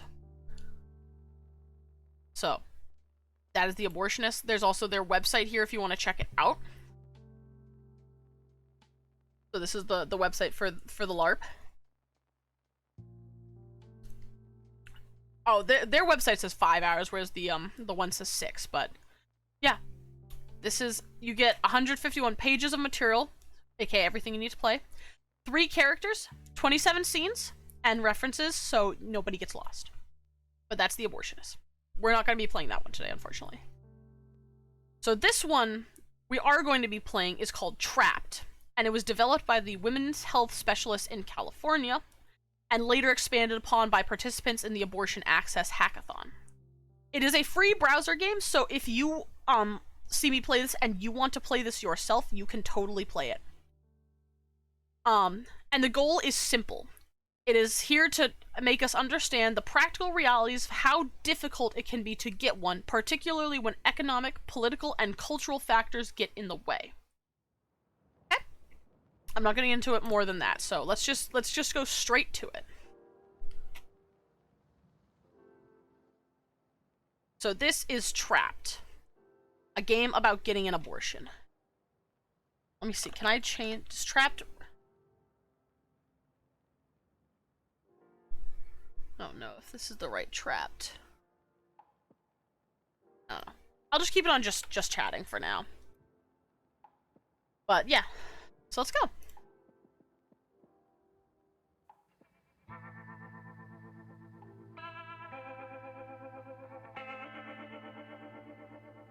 When we talk about abortion, the assumption is that access to have one is guaranteed by Roe v. Wade, the court case that codified obtaining or performing abortions as a constitutional right.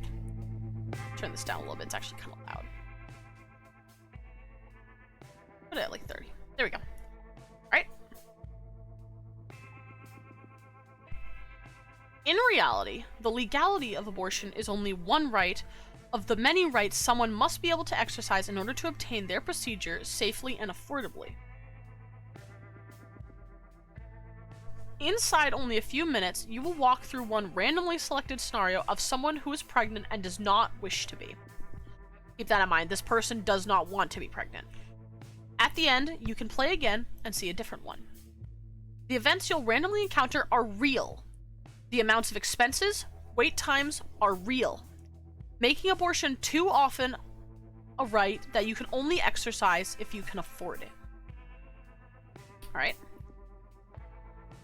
So here we go. Just a moment though. Alright. Oh, the backlog. Oh, cool. Like, is this like a full screen? Okay, here we go. Yeah, here we go. Excuse me, why is the browser weird? I'm gonna move it right here. For now. Oh, actually, no, it's supposed to be over there. Alright, whatever. If you wish. Abortion rights are tied to whole loads of other rights, and I'm really worried in case the court goes after those rights next. No, agreed. Alright. Thank you for stopping by, Mythical, and I appreciate you taking the time out of your day to learn about this. I hope you have a good time. Ow! Thank you, Aquatics. Thank you. Alright, so, let's get into it. You wake up and something feels different. You wonder if you might be pregnant. But now isn't a good time, and for you, you know an abortion would be the best option. You sit up in bed, take stock of where you're at right now. Oh, hello, what did I do? I'm sorry, guys, I didn't mean to do that. I mean, I clicked some things. Oof. You are 35 years old.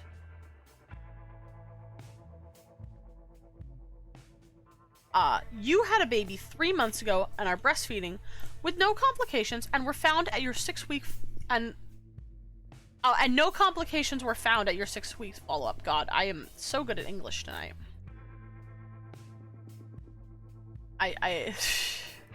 So I'm always a little scuffed. You guys know this. You're sexually active and have been told you cannot get pregnant while breastfeeding. You have not had regular periods following your childbirth. You have no confirmation yet, but you think you might be about 9 weeks and 2 days pregnant. Right?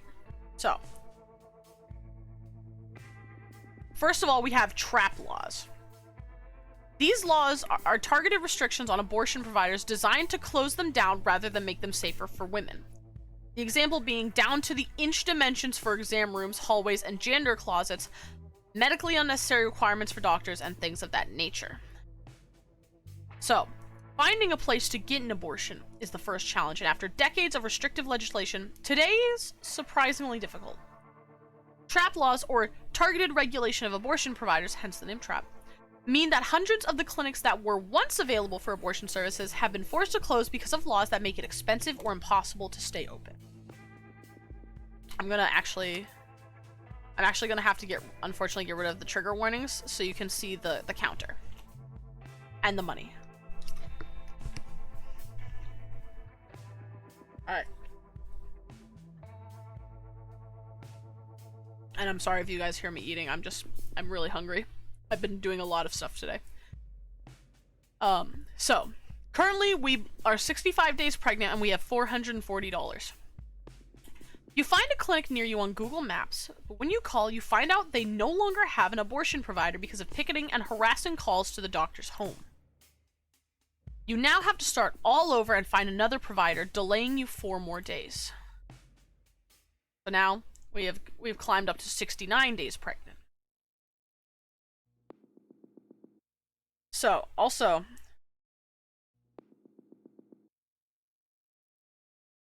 just a second here. So, just to keep in mind for you guys here. So, we're at 69 days pregnant. A normal pregnancy typically lasts 280 days. Roughly around 280 is when you give birth. Okay? And, pregnancies are usually divided into trimesters. So, if we divide 280 by 3, that means roughly every 90 days, you have passed 93 days you have passed a trimester. Alright? AK, like, you're 1/3, 2/3, or completely, to birth. So, we are almost out of our first trimester. You call an all options helpline you found online, who helps you find a clinic that performs abortions, and you make an appointment.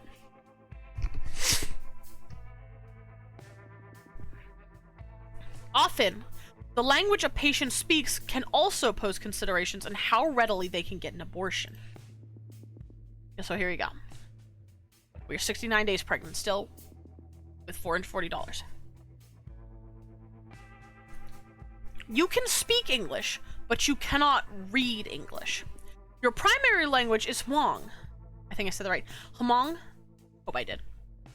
There is no wait time, but your visit will take longer because staff will have to read all the consent forms and information handouts to you. You have an appointment, but they let you know that based on your estimated gestation, your cost is likely to be more than you thought. You're worried about how you're going to pay for your abortion. Alright. We're still at 69 with $440. You check on how much cash you have, and though it's not much, you'll be able to make it by splitting the cost on your credit card. You don't like that you'll have to go into debt, but you always told yourself that credit cards are supposed to be for emergencies. Hopefully, you'll be able to pay it off quickly.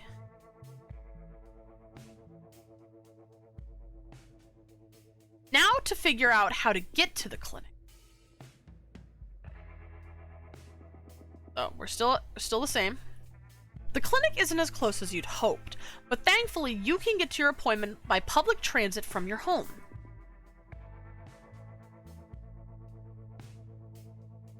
Here's another statistic for y'all.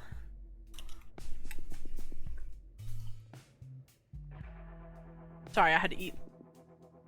You have an infant in daycare, and because you're under 12 weeks, your procedure will be short enough that this will cover your needs. As TRAP laws force clinics to close, patients have to travel farther for their procedures. As a result, getting adequate time off from work can be one of the biggest obstacles to getting an abortion. Right. Your boss is pro-life and finds out you want time off for an abortion and he won't give it to you. It takes you 4 more days to find a weekend appointment.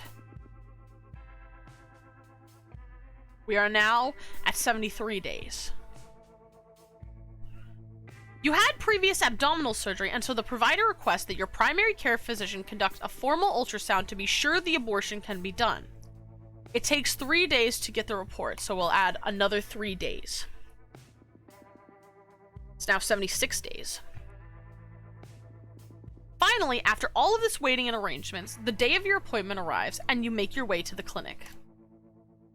Your support person backs out at the last minute because of a family emergency, and it takes you 2 days to find someone else to go with you.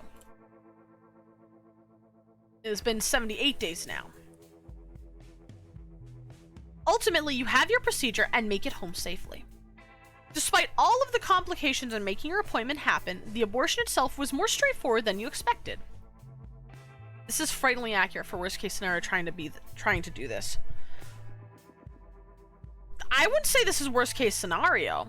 Worst case scenario is you can't get it. This honestly is pretty average. It is very hard to get one. More than anything else, you feel relieved. So thankfully for this person, they were able to get their abortion at 78 days. Worst case, and still get it. True. That's fair.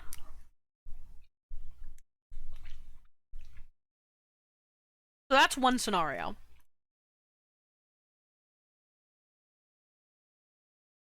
So, we're gonna try it again. The boss finding out and trying to hinder is disgusting. Yeah, some people will do that. Some people will, like, if you work for an employer, they can try and restrict you any way they can. Legally, they can't tell you can't go, but they can, like, make sure you don't get time off for it if you're requesting it. So again, you wake up and something feels different. You wonder if you might be pregnant. But now isn't a good time, and for you know an abortion would be the best option. You sit up in bed and take stock of where you're at right now. Is this the same one? 34 years old, had a baby 3 months ago and are breastfeeding and no complications. 9 weeks and 2 days pregnant. Okay, hold on. I want to see, is this the same one? We've already talked about trap laws. Yeah, I think this is the same one. Alright, hold on. Let me try refreshing the page, because I know you can get different, you should be able to get different, stories, as it said. So we've already done this. So, this is a randomly selected scenario. At the end, you can play again and see a different one. So yeah, everything is real. You wake up and something feels different. You wonder if you might be pregnant. So you sit up in bed and take stock of where you're at right now. The length of time she was pregnant seems shorter. Maybe it was. Oh, I don't know. Alright, well, we know this one is definitely different. So you're 45-year-olds and you've been having irregular periods. Your mother had an early menopause and you are sexually active. You have no confirmation yet, but you think you might be about 14 weeks and 4 days pregnant. So, of course, we know about the trap laws, making it very hard for you to find a place to get to a clinic. So this one's rough. We're already out of the first trimester. We're 102 days pregnant, but we have $920. You end up at a crisis pregnancy center who tells you that you are pregnant. You are harassed for asking about abortion. You have to watch a gruesome video before they will let you leave. You then find Access, who helps you find a WHS clinic near you. So we're going to add 5 days. So again, often the language you speak can help determine how easily it is for you to get an abortion. So it's now 107 days. You are a monolingual Laotian. Your 13-year-old cousin is your only translator, but he is uncomfortable translating in this situation. You do not have a trusted adult that can translate for you. Add 1 week for your provider to find a translator. You have an appointment, but they let you know that based on your estimated gestation, your cost is likely to be more than you thought. You're worried about how you're going to pay.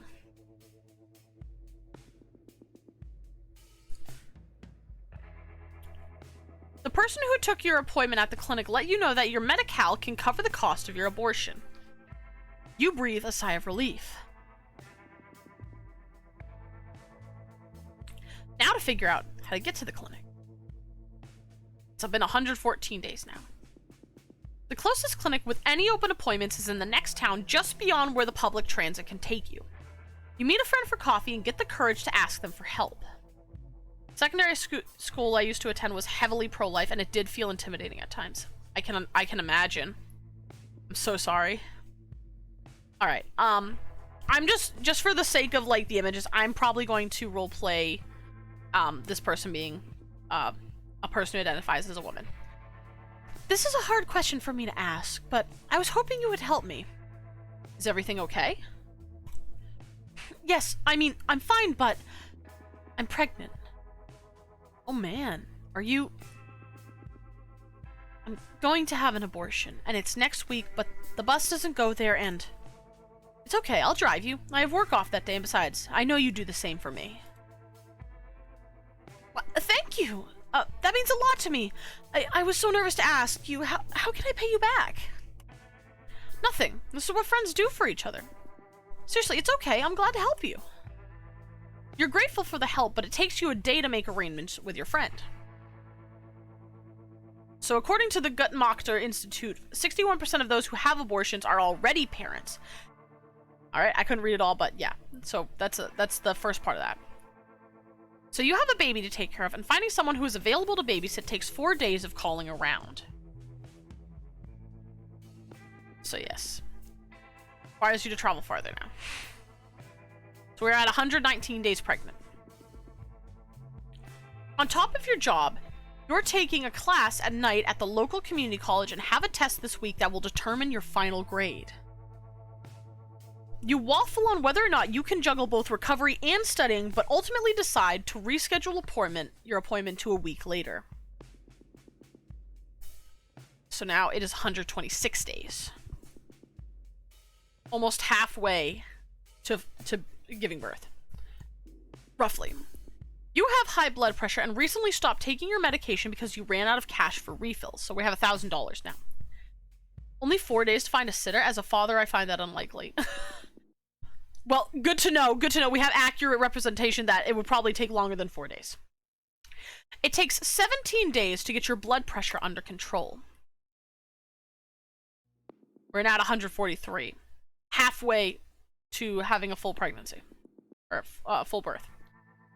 Finally, after all of this waiting and arrangements, the day of your appointment arrives and you make your way to the clinic. Your support person backs out the last minute because of a family emergency, and it takes you another 2 days to find someone else to go with you. Now we're at 145. Ultimately, you have your procedure and you make it home safely. Despite all the complications in making your appointment, the abortion itself was more straightforward than you expected. And more than anything else, you feel relieved. Alright. Ah! What's that? Let's try it again.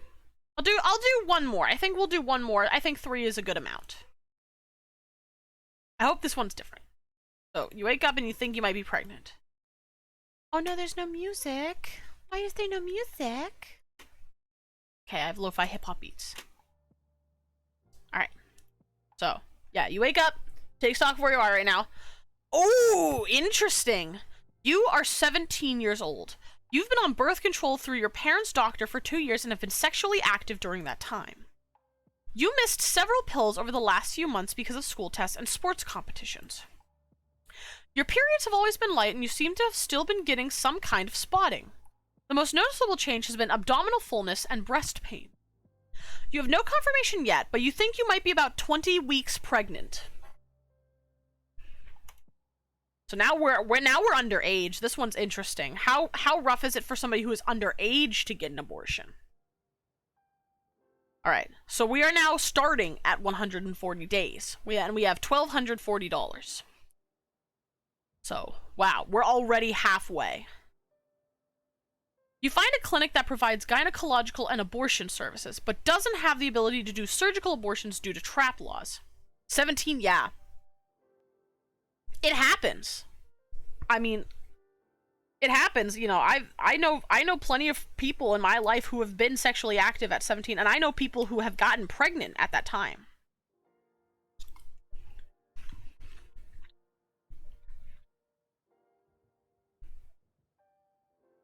Alright, so yeah. They don't have the ability to do surgical abortions due to trap laws. The 17-year-old has more money than I do. Mood! Because you're over 12 weeks, you have to get a referral to another clinic in a different town, which adds 2 days. Again, so now we're talking about the language. Let's see what this one speaks. or can read, or both. We're at 142 now. We somehow earned another $200. Your primary language is Hindi, and you understand very little English. The clinic needs to set up a translator and have forms translated in your language, adding 4 more days. You have an appointment, but they let you know that based off your estimated gestation, the cost is more likely than you thought, so you're worried about how you're going to pay it. So we're at 146 days now. After fighting your anxiety to call your insurance, you get on the phone with them and find out that your plan covers elective abortion. However, you have not met your deductible, and it takes 7 days to get the funds. So we have another 7 days. Now you gotta figure out how to get there. So we're at 153 days. We have $2,750. The closest clinic with any appointments is in the next town, just beyond where public transit can take you. You let the clinic know you're having a problem getting a ride, and though it takes 3 days for them to find someone, a clinic volunteer is thankfully able to drive you. So the next part of this, many more have responsibility for caring for family members, including siblings and elderly relatives. Okay, because you're so far along now, you'll need a surgical abortion at a different clinic farther from your home, requiring an overnight stay and someone to watch your baby. Wait a minute! Are you saying the 17-year-old already has a baby? Hold the fucking phone. Also, we now have $3,600. It takes 4 days of calling around, but finally a coworker is able to watch your infant.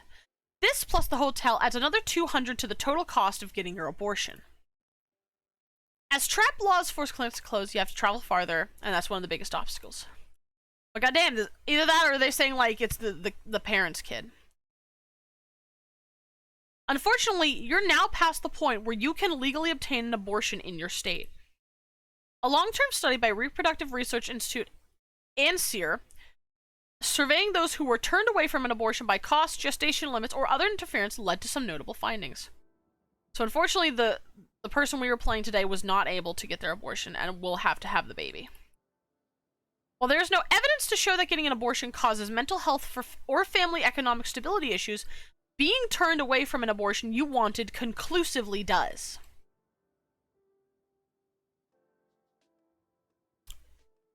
I don't know why it keeps like sending me to this, but yeah. Would they be able to head to a different state? Perhaps, but remember, this person is 17. And if they already had a hard enough time trying to get a pregnancy in their state, imagine how hard it might be to try and travel to another state. And this one didn't even cover the fact that, like, I don't know if they were living with their parents or not. You know, maybe their parents wouldn't have allowed it. Because they might have been doing all of this behind their, you know, their parents' back.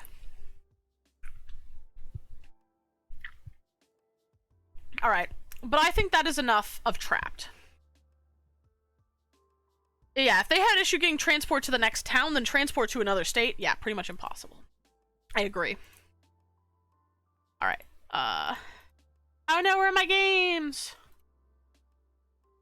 Women Fight Back. This is the one. This is the one. Nope, that's not the one. Women Fight Back. There we go. There it is. Female game designers. Haha. I'm gonna move this one over here. Alright, so that was Trapped. Blah blah blah blah. Alright, so this one specifically is Texas, okay? So this one's called Choice Texas. And it's an interactive fiction tool using of Twine to tell a story. And you're gonna live out a variety of scenarios through the eyes of 5 different women who discover that they're pregnant. They all come from different economic and vocational backgrounds and are different ages and races. And each one of them runs into complications in specifically Texas, a state where the legislators have actively worked to reduce options around reproductive health care, particularly for the poor and working class. Alright? So we're going to try out Choice Texas now. Alright. Actually, I'm going to do this. There we go. Alright. Perfect. Alright, so the first person we're going to be playing as is Latrice. Is there any chance you might be pregnant? Latrice had stopped to say no, but stopped halfway through the word. It seemed unlikely. She did take birth control, but the late nights at the office and the stress of dealing with her family's issues on top of that sometimes took a toll. She knew the odds she had missed at least a dose were pretty high, but she couldn't remember. She exhaled slowly. I guess, she told Dr. Cruz, I could be. As the doctor reviewed information on Latrice's chart and asked a few questions, Latrice was distracted. What would she do if she was pregnant? What would Roy say? They had both said for years they didn't want children. But they were older now, and while Latrice still felt a strong devotion to her family, both she and Roy's careers were more stable now. Maybe they could make it work if they wanted to. But did they? Did she? In the clinic bathroom, Latrice left her urine sample in the designated basket and scrubbed her hands. This was not how she thought her morning would go. She had to rush back to work. After work, she had to pick up Roy and then head to her mother's apartment. They told her mother it was so they could have dinner with her, but really it was because she knew her mother could use a break from watching after the grandkids. Latrice loved her niece and nephew, and they were good kids, but they could be a handful. Latrice's sister couldn't pick them up until she got off work at 9, and, of course, Latrice had to be back at work early the next morning. The doctor said the office would call with the test results in a few hours. Latrice tried to relax her jaw, but her busy day suddenly felt overwhelmingly hectic. She didn't know when she would talk to Roy. When Latrice's cell phone rang between meetings, she knew it had to be Dr. Cruz's office. She tried to relax her jaw, but she couldn't. The call didn't help. Latrice was pregnant. The rest of the day passed in a haze as Latrice struggled to focus on her work and agonized over how to tell Roy. She didn't feel right telling him in the car on the way to her mother's. They wouldn't have time to talk, and it wouldn't be fair.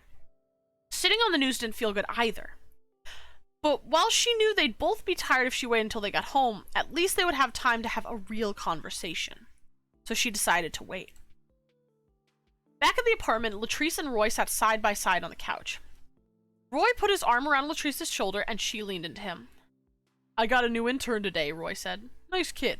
From the city. Goes to the University of Houston. Says he wants to go on to law school. They all do, Latrice said, managing a small laugh. Roy leaned in and kissed the top of her head. Only the best ones make it. Latrice laughed and squeezed Roy's thigh in her hand. Roy's support of her professional ambitions and his understanding of her desire to support her family members as best she could had helped sustain their relationship long past their senior year of college, when they'd both interned at the legal publishing firm where Roy had worked full-time ever since.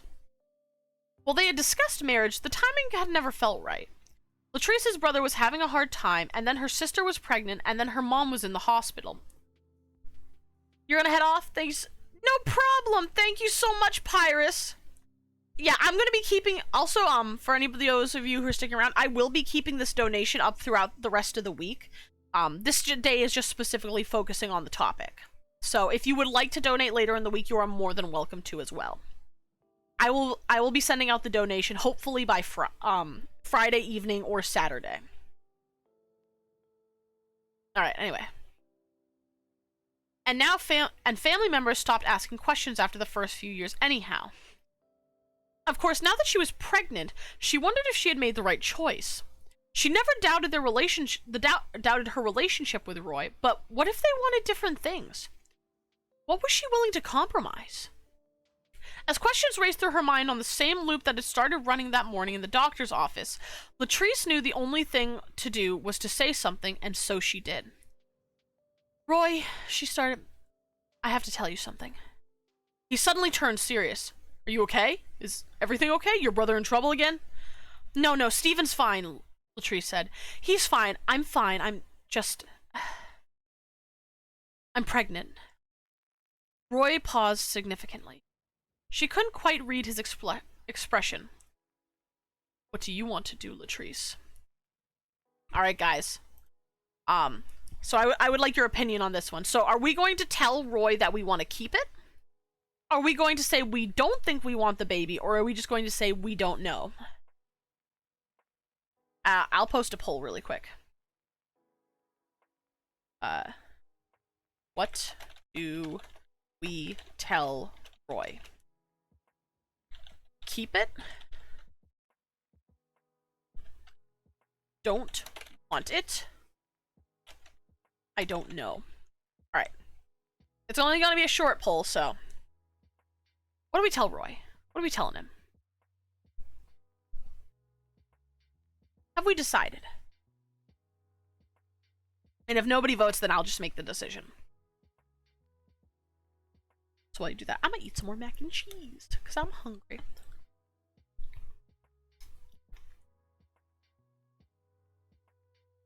Nom nom nom nom nom.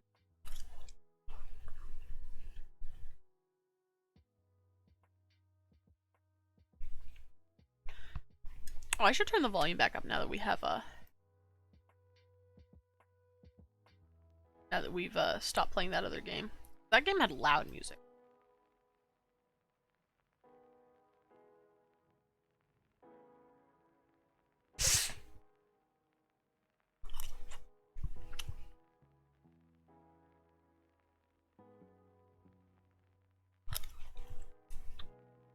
Alright, nobody voted. That's okay. I mean, personally, if I was a working woman and my partner was working and I had a lot of family members to deal with, I don't think personally I would want to keep the baby, so that's what I'm gonna say. I don't want a baby. I never wanted kids. Between work and taking care of the rest of the family, I don't feel like I have room in my life for a child of my own. Roy breathes a sigh of relief. I'm sorry you're in this position, but I'm glad we're in agreement. I'd have stuck by if you wanted to keep it, but I think it's better this way. Yeah. So, you're going to get an abortion? Yes. Yeah. I'm going to have an abortion. I'll call a clinic tomorrow. You're not going back to Dr. Cruz? She doesn't perform them. Oh. Latrice squeezes Roy's hand. It'll be fine. I have options. I'll make some calls first thing in the morning. Latrice decides to call the clinic closest to her office. She knows there will be at least 2 visits, and she wants to minimize her time away from work as much as possible. She's not sure the clinic will take her insurance. Not all clinics do. But she has plenty in savings, and she's grateful that on top of all her other worries, at least payment wasn't a concern. Latrice is on the phone the second the clinic opens at 9 a.m. The receptionist puts her on hold for 5 minutes, and each one feels agonizing. Finally, though, she picks back up. I do apologize for the wait, ma'am. How can I help you today? I'm pregnant and I want to have an abortion. I saw my regular gynecologist yesterday, but she doesn't perform abortions. It's been 5 weeks since the date of my last menstrual period. I'm so glad you have that information up front. I can get you in this week if you want, but I'm actually going to recommend that you wait until a week later. Why? Do you know about the state ultrasound requirement? Yes, I do. Our ultrasound devices cannot detect a fetus before 6 weeks. If you come in this week for the ultrasound, you might just have to start the process all over again. Seriously? Latrice immediately feels bad, hoping the receptionist didn't hear the irritation in her voice. I'm sorry, ma'am. No, it's okay. It's not your fault. How about next Thursday? If she has to wait, Latrice is at least going to take the most efficient option. Is 9 o'clock okay? Latrice scans her calendar. No meetings until after lunch that day. That works great. The receptionist collects some more information, and then they hang up. Latrice is still annoyed that she has to wait a week, but she's glad that at least it's going to get done. By mid-morning Monday, Latrice can tell the work week is going to be more hectic than usual. The firm has landed a new case which has, in turn, landed on Latrice's desk.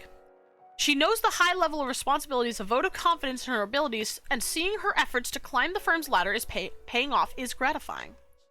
But the case is also a lot of pressure, and it's wreaking havoc with her schedule.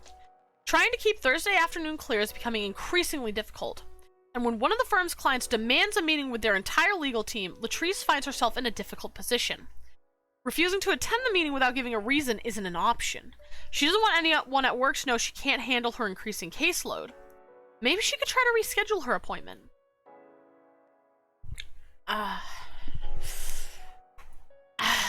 Personally, yeah, if she...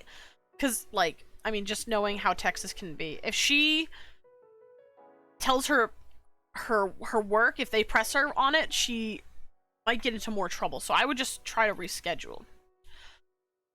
Latrice calls the clinic to reschedule. But she can tell from the receptionist's tone that this is not going to be easy. Latrice waits quietly as the receptionist looks through the appointment calendar, her optimism fading. I'm sorry, but we don't have any other openings for 2 weeks. 2 weeks? But when I called last week, you had lots of availabilities. Latrice struggles to keep her voice calm. She knows it's not the receptionist's fault. She just wants to get this resolved. I'm sorry, ma'am. A clinic like this can have unexpected surges in need like this. There's no real way to predict it. I know it's inconvenient for you. We're just trying to accommodate everyone who needs us. Latrice's mind races. Maybe she should just keep the appointment she has. Work is important, but so is this. If she were sick, she wouldn't be hesitating. Maybe she needs to treat this as the personal and medical issue it is. On the other hand, she's still very early in her pregnancy. If she waits 2 weeks, she'll be in the first trimester. She has time, so maybe this meeting should take priority. I mean, if she can get it called off as medical leave, maybe, but she'll probably have to get a doctor's note. She might have to get a doctor's note. And this meeting is important.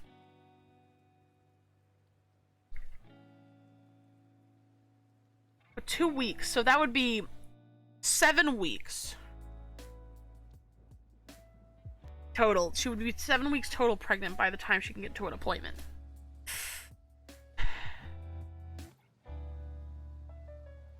$90, that's a month and a half. Oh, yeah, okay, so she'd still be within the first trimester. You know, I'm gonna take the risk and I'm gonna have her keep the appointment. Oh, wait, no, I didn't mean to do it. I meant to say the meeting, like, frick, I screwed it up. Okay, well, she's going to the abortion then. Latrice decides to beg off Thursday client meeting. She doesn't want to tell anyone at the office exactly why, but she hates the idea of lying to her colleagues. She decides to say she's having a minor procedure and hopes that politeness will keep anyone from prying too deeply. Latrice is nervous about breaking the news to the head of the legal team for this case, but she knows she needs to get it done. Hey Dave, I need to talk to you, Latrice says on Tuesday morning. What's up? Look, that big meeting on Thursday, I know the entire team needs to be there, but I need to have this minor medical procedure done. When I scheduled it last week, Thursday was clear. I need to get it done soon. I know this meeting can't be rescheduled, but neither can my appointment. I'm really sorry. I know how important the meeting is, but Kim already agreed to brief me when it's over and make sure I'm in the loop. Dave raises an eyebrow. Medical procedure? How long will you be gone? It's an outpatient thing. I'll have to go back for a follow-up, but I have to be out Thursday afternoon. What's going on? Dave, it's personal, and last I checked, I didn't need a doctor's note. Latrice is struggling to keep her cool. Dave frowns. Well, I just hope the client isn't upset. It wouldn't look good for you or the team if they were. I will follow up with them personally if necessary. Fine. Now, if you'll excuse me, I have a conference call. By the time Latrice makes it back to her desk, her hands are shaking. She just wants to get this over with. Latrice feels guilty leaving right before the big meeting, but she knows this is the right decision. This isn't just about the client. This is about her whole future. The waiting room is crowded, but Latrice doesn't have to wait very long before she's called back. She's relieved that the doctor is slightly aloof. She doesn't want to make chit-chat. She just wants to get this over with. The doctor shows Latrice the blurry image of the fetus. You're exactly 6 weeks along, the doctor says. We'll go over the details in the counseling session, but since you're so early in your pregnancy, you do have the option of medical abortion rather than surgical. Medical? You take a pill that induces abortion. You can take it at home. It takes several hours, and I'm not going to lie, it can be pretty unpleasant. But you also might be more comfortable in your own place. Latrice is intrigued by the idea. She could get the pill right after work on Friday, take it Saturday morning, and not have to take any time off. No questions about medical appointments or what was wrong. That sounded like the perfect solution. Do you have any questions for me at this time? Not right now. Let's move into another room then, so other patients can have the space. Oh, I've been doing a deeper voice, but it's actually a woman. She hands Latrice a booklet called A Woman's Right to Know and escorts her into a small office. Latrice fidgets as the doctor reviews the stages of gestation. Is something wrong? The doctor asked. I'm sorry, I don't mean to be rude. I got through high school health class. I don't want kids. I know I want an abortion, and I had to skip a big meeting to be here today. Well, by law, we have to go over this. I know, you're just doing your job. I'm sorry. The doctor goes into more detail about medical and surgical abortions. Some of the side effects do sound unpleasant and she'll need a follow-up appointment, but all in all, it seems like the best option. I see in the pamphlet that there's a possibility it won't work, Latrice says. All in all, medical abortion seems right for me, but I'm really afraid it won't take and I'll have to start the process all over again. If I were concerned about that, I wouldn't be recommending it to you at all. Yes, it's a possibility, but as early along as you are, that shouldn't be an issue.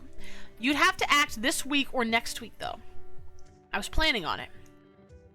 After the doctor reviews the rest of the information, Latrice is still prepared to have an abortion. She arranges to pick up her prescriptions from the clinic before they close on Friday. Also, yeah. In the parking lot of the clinic, Latrice checks her cell to see if there are any important messages. There's a text from her coworker, Kim. Your absence was noticed. The client wasn't thrilled. There's also an email from Dave to the same effect. It's almost 5:30. Latrice doesn't want to go back to the office. If Dave is still around, he might question why she's there so soon after her procedure. Latrice heads home but spends the night feeling agitated about work. She's angry that she's not allowed to make her personal life a priority once in a while. She's worried that she'll be fired or lose out on a promotion because of this. But she made her choice. She'll just have to wait and see what happens. Latrice gets to the office early on Friday morning. She hopes to be able to call the client and try to smooth things over before having to deal with anyone in the office. She manages to get the client on the phone. Mr. North, I heard that you were upset that I was not at the meeting yesterday. I wanted to call and apologize and let you know that Kim Stafford is going to fill me in on all the details as soon as she gets in. The client is not impressed. I expected the entire team to be there. I gave plenty of notice. Mr. North, I had a medical issue that had to be attended to. I'm sorry. You should have rescheduled. This was important. Latrice is on the verge of losing her temper. She has enough to deal with, and this guy's attitude was not helping. Mr. North, if one of your family members had an abnormal growth the doctor wanted removed right away, would you expect them to put their treatment on hold for a meeting, even an important one? Just as she said that, Dave walks into her office. Latrice can't help but wince. The last thing she needs is for her team lead to hear her dressing down a client. Mr. North stutters. No, well, I guess not. Please understand, I value your case and your trust in us. I would not have skipped it had it not been absolutely necessary. Now, I will contact you directly if I have any questions. Is that okay? Yes, yes, I'm sorry. It's okay, Mr. North, Latrice says, even though it's not. Man, fuck this guy. At least he's not doubling down. I was expecting him to double down and be like, you should have been there. She resents that she has to explain herself. She resents that she has to give a half-truth just to get people off her back. Abnormal growth? Dave asks as she gets off the phone. Dave, I would really rather not discuss it. I only mentioned it to Mr. North because it seemed that giving him the truth would be the only way to smooth things over. You don't have anything that's going on to put you on leave for a few months, do you? Latrice resists the temptation to roll her eyes. I have a follow-up appointment next week, and then the problem should be taken care of. Latrice wraps her knuckles against her mahogany desk as quietly as she can. She doesn't want to jinx it. Well, that's good. Thank you for being responsible and smoothing things over with the client, he says as he walks out. With that drama out of the way, Latrice buckles down to focus on her work. She just hopes that Dave keeps his mouth shut. She doesn't want any more trouble at the office. Latrice leaves the office at 5 o'clock on the dot. She doesn't have much time to get to the clinic before they close, and today she is not tolerating any interruptions. As it is, she barely makes it thanks to the rush hour traffic, but she manages to pick up the pills just under the wire. Latrice decides to wait until Saturday morning to take the pills. She wants a good night's sleep before going through with it. However, she finds it difficult to sleep. She realizes this is her last chance to decide whether to have the abortion or whether she really wants to keep the baby. Until now, she thought she knew the answer, but at the 11th hour, she can't help but wonder if she's making the right decision. Yeah, that is very hard, but you know, I think I'm just gonna double down and I'm gonna go through with it. She's gonna continue on it. Latrice wakes up early. After a large glass of water, she takes the pills her doctor gave her. She sits down at her home office and attempts to get some work done, but about 20 minutes later, she starts having chills and her abdomen cramps. Within a few minutes, the nausea is so bad that Latrice practically has to crawl to the couch to lie down. She curls up in a ball until Roy comes in. Holy crap, are you okay? This is normal, Latrice says. This isn't supposed to be pleasant. Should I get some painkillers? Latrice doesn't think she can even keep those down. She's starting to regret that glass of water. Just hand me the remote, please. Roy does, and then fetches a can of Coke and a bottle of ibuprofen, just in case you need it. Roy sits on the other end of the couch and rubs Latrice's legs while they watch TV. She channel surfs. The pain is too intense for her to concentrate for very long, and nothing really interests her anyway. About an hour later, the cramps get even worse. Latrice hobbles to the bathroom just in time. She starts bleeding heavily. Latrice feels weak and grips the side of the sink as her body does its job. Are you okay? Roy calls through the door. As okay as I can be. Do you want me with you? I'd rather do this alone. Roy slides her cell phone under the door. In case you want to call Kim or something. Latrice almost manages a smile. She picks up the phone and calls her friend. Are you okay? Kim asks as soon as she picks up. It hurts. I feel awful. I know, but it will all be over soon. This will all be over soon. Latrice talks to Kim a little while longer and then hangs up when she starts to feel dizzy. Suddenly, she hears voices in the living room.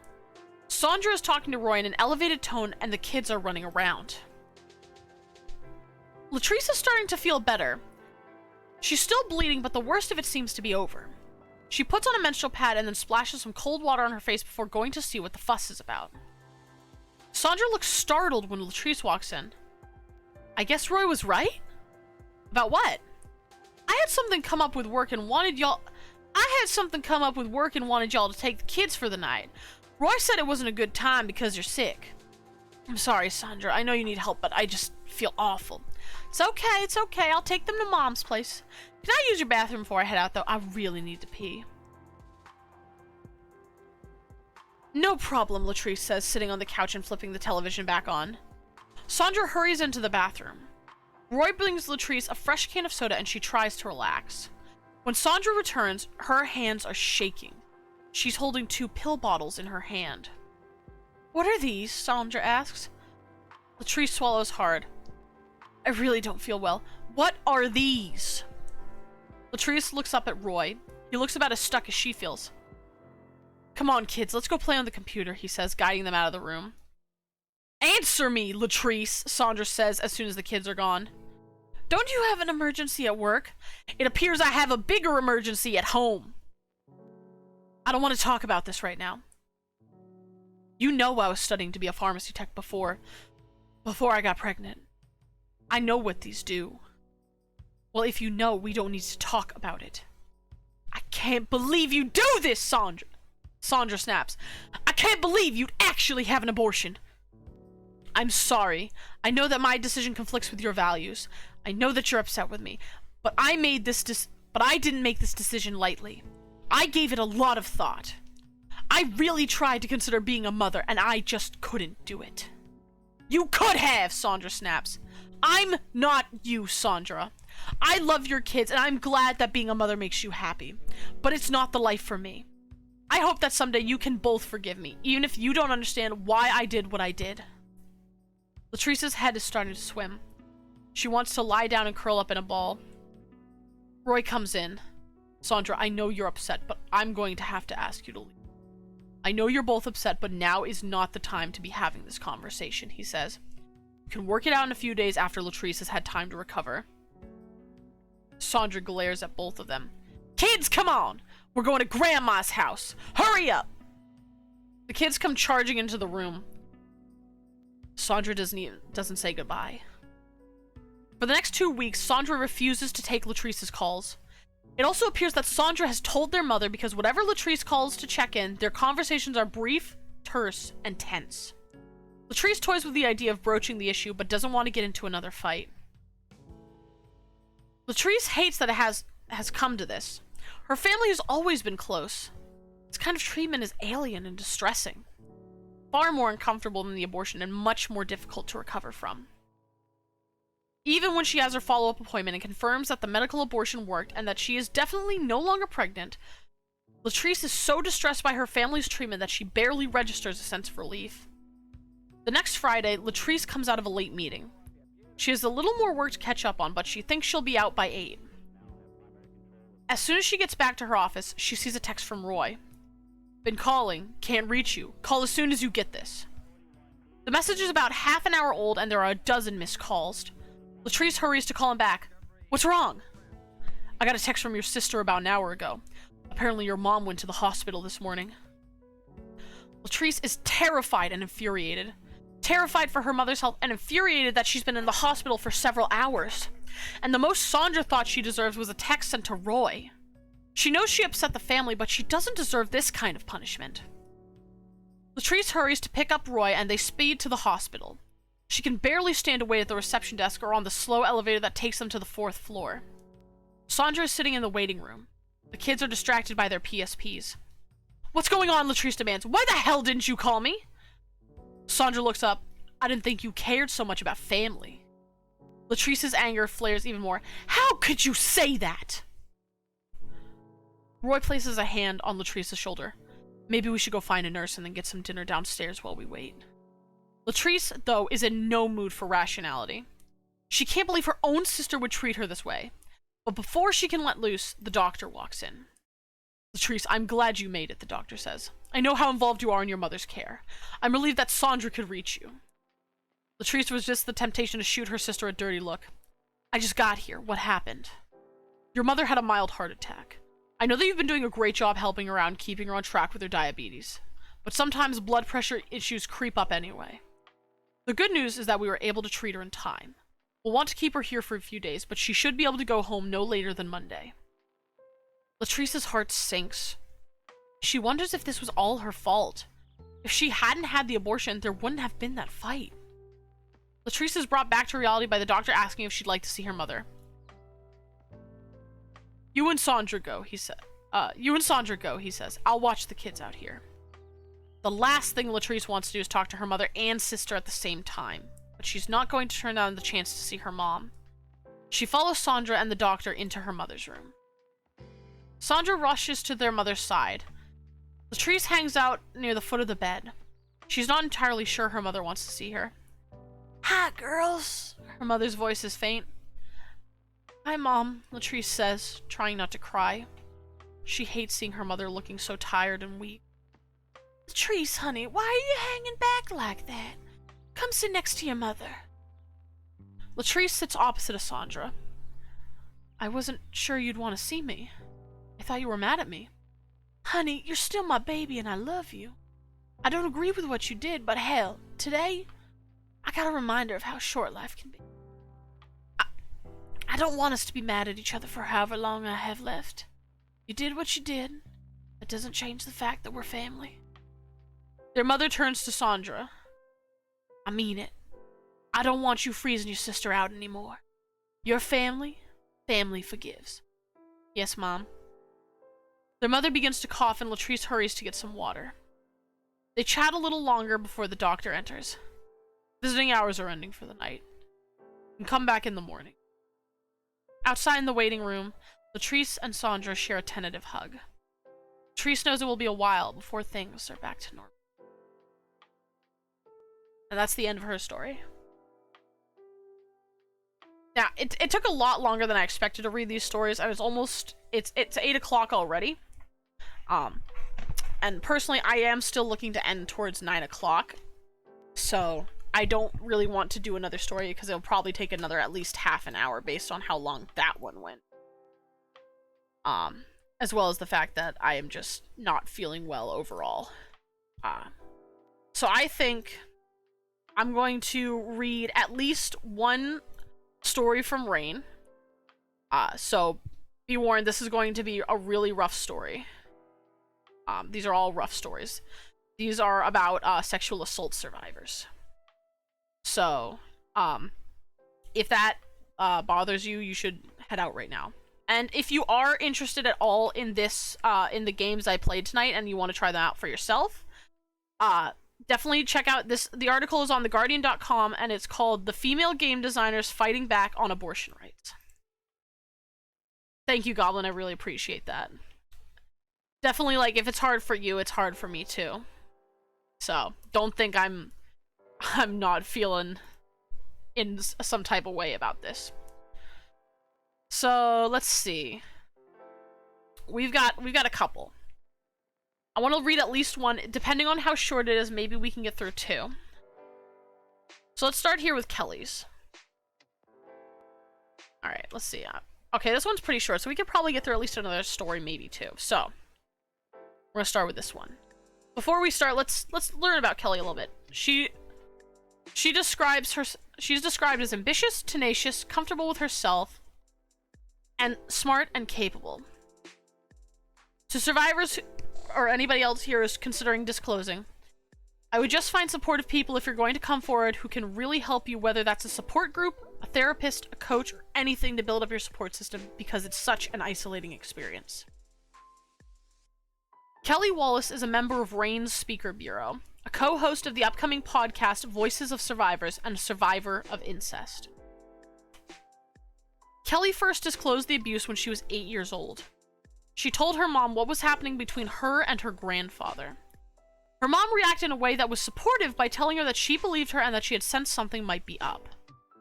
I was really anxious and had some behaviors that she couldn't really find any explanation for. For my mom, it answered her questions. My mom is really a doer, and so she jumped right into action. She called the police, and we already had a case manager. Immediately after, I was plunged into therapy with an individual counselor and in group counsel settings. Kelly was able to access many resources. Throughout her healing journey, Kelly and a friend Addie Tsai created and co-host Voices of for Survivors, which highlights the voices of survivors of sexual assault through poetry, prose, and Q&A. It opened up the window to hear other stories of survivors. It's really highlighted that I'm not alone in my experience. There are so many of us. Getting to hear other voices has really helped me with identification, because sometimes being a survivor can be really isolating. It can feel like I'm the only one who has gone through this, but I know that's not the case. Writing has been an outlet for Kelly, and the act of writing can really bring it back to the body. Kelly shares that writing allowed her to ask, what did my body feel like in a particular moment? It's really a good chance for me to ground and feel those sensations in my body, even when the feelings are good, bad, or neutral. It really creates a more holistic approach to how I'm feeling. I think there is a really big disconnect between my mind and my body, and so the more I can get them in alignment, it is better for everyone. Kelly shares her advice to survivors who are considering disclosing. I can only speak to my own experience of disclosing when I was a child. I disclosed, but then I really didn't realize what was going on to follow after I told my mom. I was kind of forced to talk to police detectives, therapists, court personnel, attorneys, and all these strangers about my experience. I didn't know what was going to happen. The decision to testify was in the hands of other people. They decided I was strong enough to go on the witness stand, and I was forced to testify in the same room with my grandfather and his high-powered attorney. It was very traumatizing. I would just find supportive people if you're going to come forward who can really help you, whether it's a support group, a therapist, a coach, or anything to build up your support system, because it's such an isolating experience.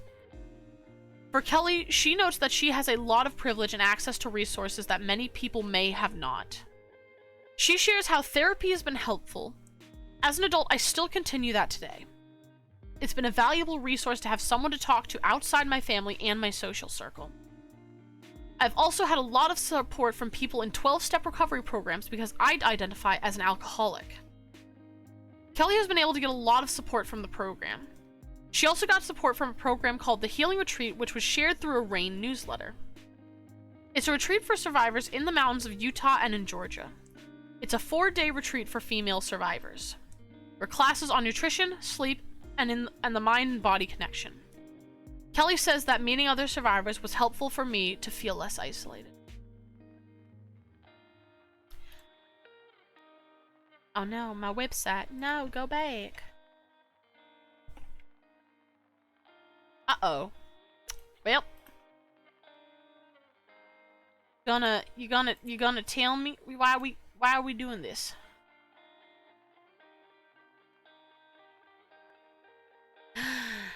Okay. What if I go to rain?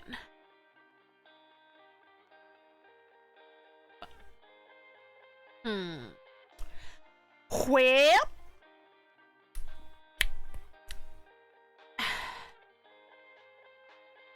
I thought we was gonna get it, but apparently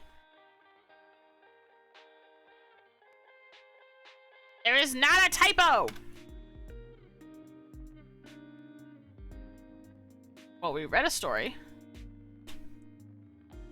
I was hoping to read more, but apparently it's not gonna be like this.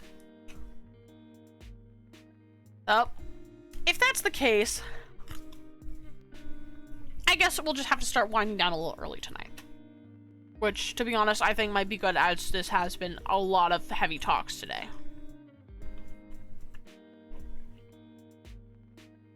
So, to conclude, before I let y'all go out here,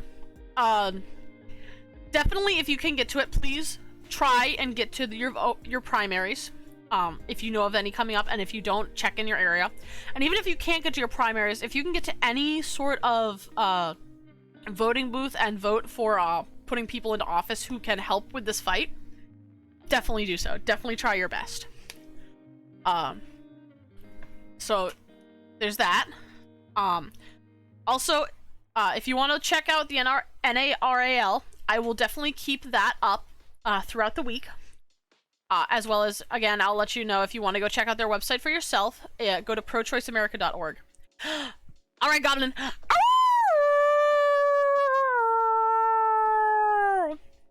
So on a high note, howl. Yeah, let's go, baby. Howl for the fight. Howl for the fight. We're all working in this together. We're all in this together. And also, big thank you to Goblin, after all, for donating $25 to the donation fund. I will be very excited to send that off. And also, yes, if you do want to read some of these stories, you can also go to rain.org and read some of these stories. And if you want, again, if you want to play any of the games that I tried tonight, go to theguardian.com and look for the female game designers fighting back on abortion rights. So that way you can play things like Trapped or Choice Texas, or share them with people who you think might benefit from playing them. And other than that, yeah, I will be leaving the donation goal up throughout the week. So if you were unable to donate tonight, you are more than welcome to do it later on in the week. And just a big thank you to you guys for sticking through this with me, because it is not a fun topic to talk about, but I feel like we need to talk about what's been going on and how dangerous this can be for women and people with uteruses. So just major thank you to just sticking through with me. I don't really know what else more to say than that, because honestly, it makes me want to cry, man. Knowing that this even needs to be a thing that's happening. But just thank you so much for those of you who have stuck through it. And I think on that note, and the lovely little howl that Goblin redeemed for us, it is time to send you guys off to the next adventure. Let's see. You know, I'm gonna send y'all to Kiko. It's been a hot minute since we've seen Kiko. /raid the lonely kitsune. Kiko is currently playing some PC building simulator. So definitely go and check him out. He is a great person. Love his channel. And show him some love. And also, please take some time for yourself after this to go unwind and relax. Because like I said, this has been a very rough topic. So do whatever you need to do. Get some sleep, get some food, take a bath, read a book, watch a movie, play your favorite video game, whatever makes you feel comfortable. And I will be seeing you all tomorrow for an art stream where we should be finishing up Vaughn's icon and even getting to work on Rue's ref sheet.